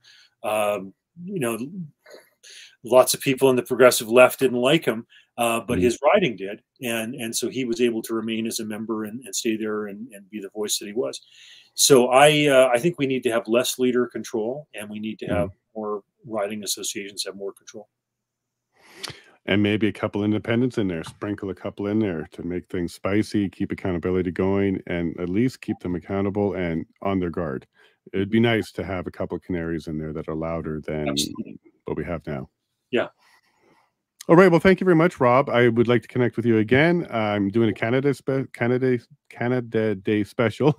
Maybe we can talk about that. But thank you so much for your time. And I know everybody appreciates it.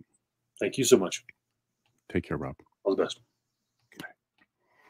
Well, folks, that's Rob, one of the original founding members of the CPC. He had some nice things to say about Canada, its future, its potential. He was very candid about Danielle. He knows her personally. I was a roommate with her, and I think he's got her pegged pretty good. I think he's got her right. She's really trying. She's really trying. Can't please everybody, Danielle. I think you might learn a tough lesson. Like Rob said, you know, give them an inch, they might take a mile. They'll kick open that door. And I think if you're doing the olive branch to the Pride group, they're just going to beat you with it, and they're going to use it for their own fun. So I think that maybe Rob's onto something. Maybe you're a little naive, don't know what you're doing, trying to please too many people. Be careful. Remember your base, because your base will be there for you. Well, everybody, that was our first episode for the afternoon, and I thought it worked out all right. I got to work on some lighting, but energy is high. Everybody's having a good time. Chat was good, and we had a good viewership. We had a lot of people from Facebook today, which is good to see, seeing that grow. And we also had some people from Twitch show up today. So it's good to see those platforms growing. Well, everybody, you know how I feel about you. Love you. You guys rock. And as always, God bless.